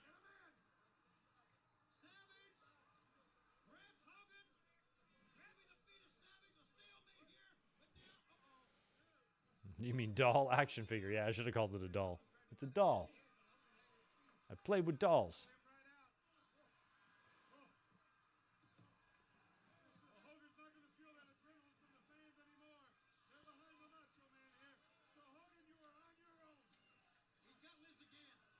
He's got her again. Get your hands off Liz, Hogan, you fucking prick. Oh, you asshole. God, Hogan. Hogan has used her as a tool. I'm sure he'd like to.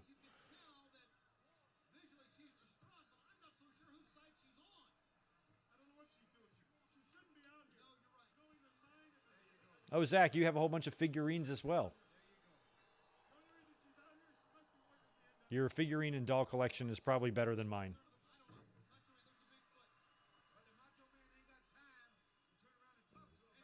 Here she is. What's she going to do? Girl, give him your shoe. Oh, you assholes. The shoe worked for you like earlier in the year. It's all Billionaire Ted ever talked about. Oh, get off. See, and this is Savage did this to her too. He had her by the chin at WrestleMania 5. They're doing all the same spots.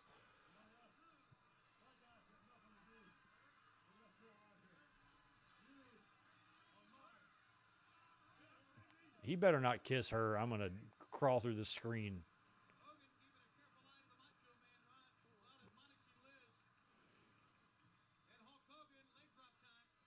Oh, missed.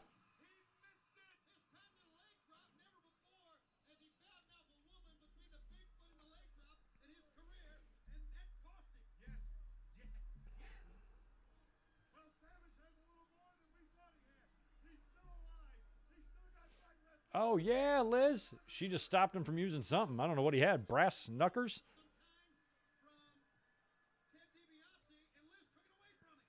Oh, she's holding it. Oh, down goes Anderson. Good. Get out of there, Elizabeth. Oh, now DiBiase's messing with her too? Jesus. Oh, she's fighting him now? Oh, my God. Oh, this pisses me off. Oh, Jesus. And now, can this get any worse? First, everybody's manhandling Elizabeth, being extremely disrespectful to her. Now, Nick Futtrick is out there.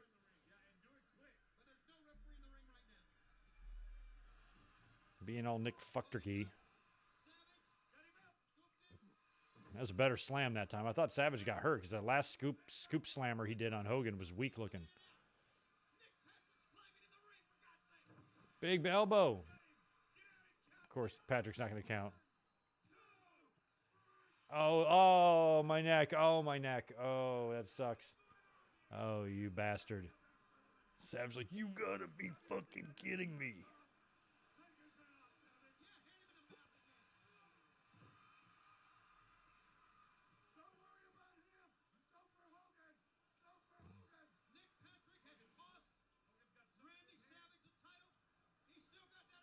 He's just ripping his shit good. Tear up Nick Patrick. Savage blocked it. Somebody went for it. Was it DiBiase? Oh, wow.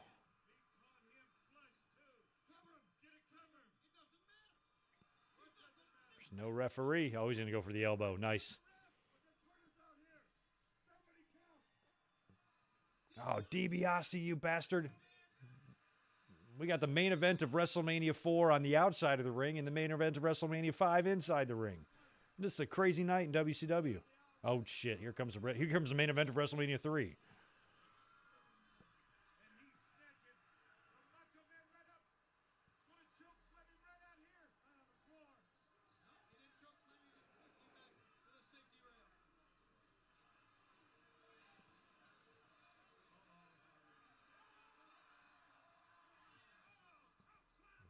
Okay, looking choke slam, not great. All right, did Eagles just recover a turnover there? Yeah, they did. Rush, hurry, hurry.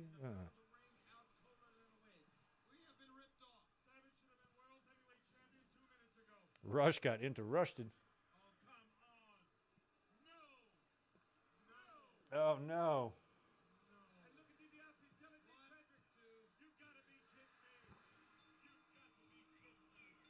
That damn NWO. Son of a bitch, I don't believe this. Could you imagine if if Jim Ross was calling WCW, like how angry he would get at Triple H and heels in WWE?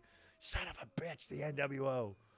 WCW would probably have Jim Ross join the NWO, but I think his commentary would be amazing, how pissed he would get. He was pretty intense during the Alliance and Invasion stuff. As bad as that angle sucked, Jim Ross, he made it watchable.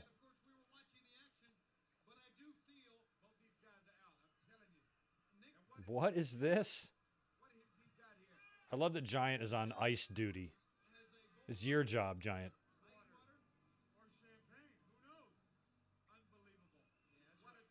Oh, no. Oh, no. He just spilled it. He spilt it.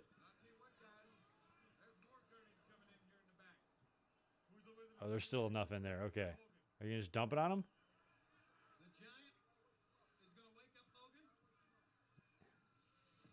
Ooh, that's got to be cold.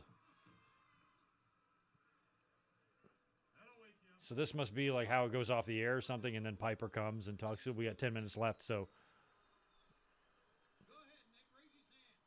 And why don't you raise Nick's hand while you're at it? As the Macho Man is helped down here, Mark Curtis and Chuck Tosh. I forgot. Does Piper come out to music, or does he just come out? Oh, Hogan's going to cut a promo first.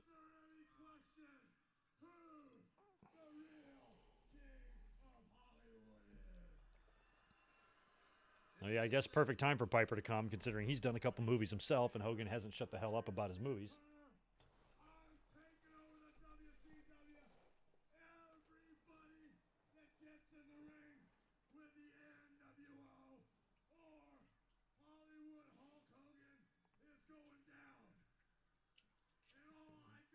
Oh, yeah, so Macho is done until 97.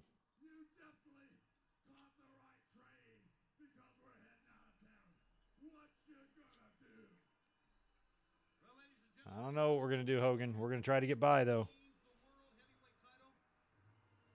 Oh, yeah, here's the music. Look at Hogan. What is that? You did movies. That's the best acting you can do? God, you suck in so many ways.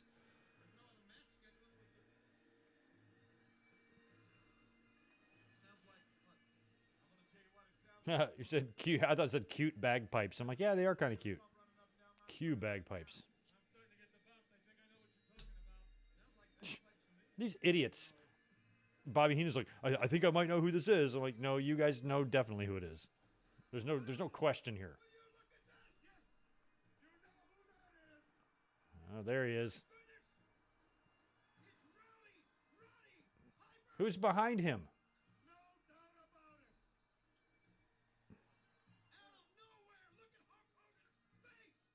Look at him selling it.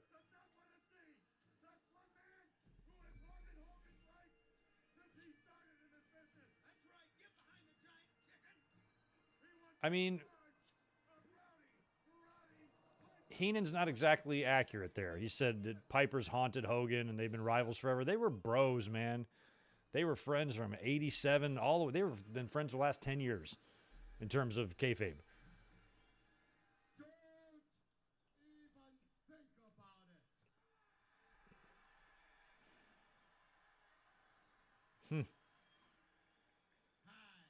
Hi. Hi. This is great. Hadn't seen each other in a while.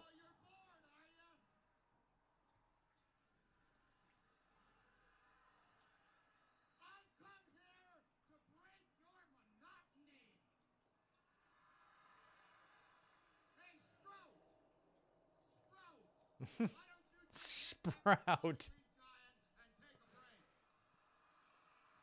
Get out of here, Sprout. I used to like it when he would tell Virgil, I taught you how to fight. That cracked me up. Good night, Yachiro. We're going to watch Piper's promo.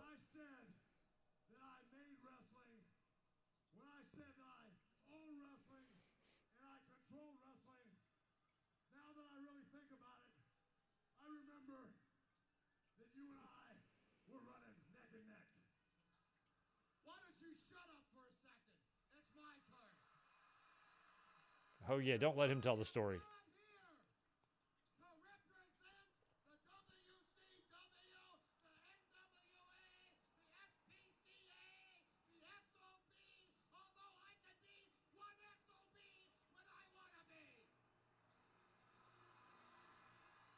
Be careful. Be real careful. Yeah, I made a lot of money being real careful. I'll tell you something there, Charlie Brown. Charlie Brown. I've been saying that if it wasn't for you, professional wrestling wouldn't be what it is today. Boy, do I got news for you. I come to you for a reality check there, partner. I come because, you see, I'm just as big an icon in this sport as you Maybe not quite, but just as big a Hollywood movie star as you are.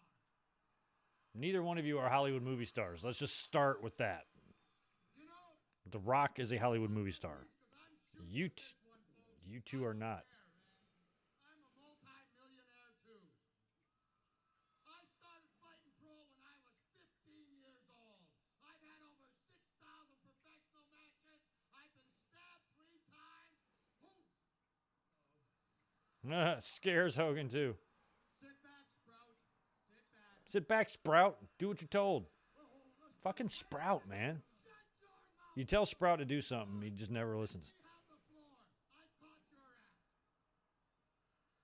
Where were you when I was 15 years old, taking on all-comers in a garage? Where were you playing the bass guitar in Tootsie's Bar and Grill? Huh?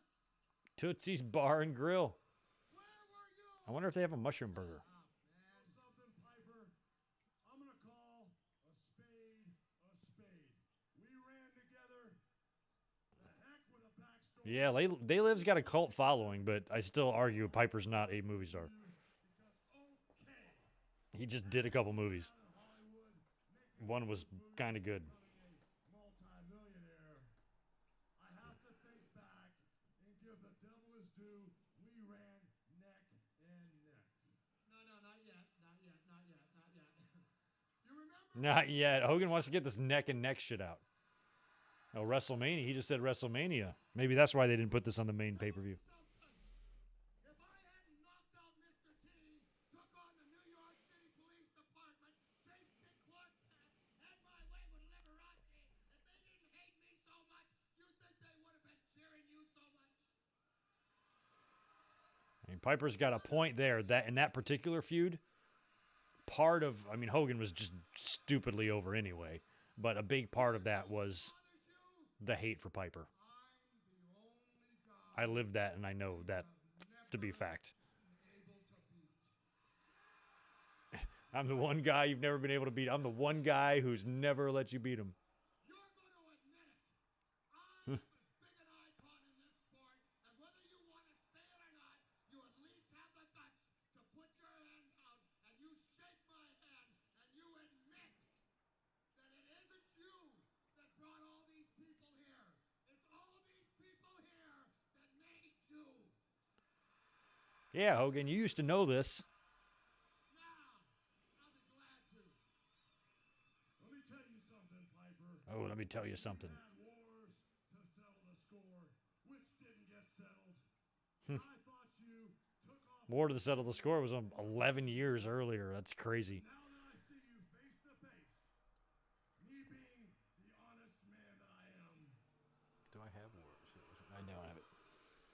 Yes, I admit you're just as big a superstar as I am. Yeah, Hogan looked slim. It was creeping me out in '98. I'm like, what is wrong with him? I mean, I knew what was wrong with him. And straighten up. And straighten up. Oh, by the way, Piper, on the way out, when you go to the bathroom, you're supposed to squat in that one.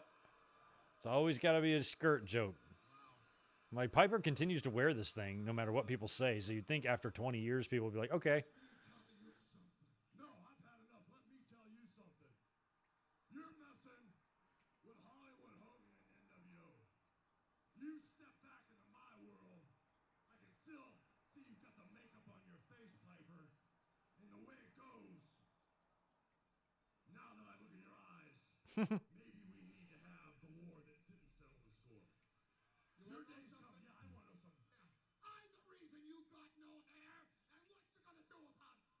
Yeah, Piper's got him beat in the hair department. Your day's coming. Your hands off, Sprout. Your day's coming, Piper. Come on, Giant. No fear. We have to go. Tell you something else here, Champ. Let's go. I'm the boss. Let's go. I'm finished. You know why? You forgot something. Now we got a problem. I'll just hold this belt. I caught your act with Elizabeth. Good night, everybody. This is my sport. You can have this for now, but I'm telling And they fade to black in the middle of Piper talking. Classic WCW, vintage WCW, never knowing which way was up. Let's just fade to black in the middle of shit going on. Wow, that was pretty good. That was way better than I expected it, and I love the Piper debut at the end. That was fun. Pretty awesome pay-per-view. I'm glad we watched Halloween Havoc. So I think we'll knock out another Halloween Havoc next week. I like the idea of 1994. That one's pretty good, but I'll look at some other cards, and we'll get it figured out. So I appreciate you guys being here tonight, hanging out, watching some wrestling, monitoring some sports scores. Next night, we'll be back. We'll be Tuesday. We've got a Tuesday night Dynamite, Hangman Page and Mox for the title, and Sheeta and Storm, and Jericho and Dalton Castle. Big night on tap on Tuesday, so we're going to be here a night early to do our Dynamite watch along, so make sure you'll join us for that. I'll have a link up for you shortly. And yeah, appreciate you being here as always. Great night. Thank you for being here. Happy Sunday, happy weekend, and enjoy the rest of your evening. And join me on, I guess I'm not going to do a Raw review tomorrow, but make sure you follow me over on Twitter. I'll be making some comments, I'm sure, about the show. If anything over the top happens, like a Sasha Banks and Naomi return, or CM Punk shows up, or something like that, we'll come up and do an impromptu stream. Otherwise, no Raw review tomorrow. We'll be up for Dynamite on Tuesday.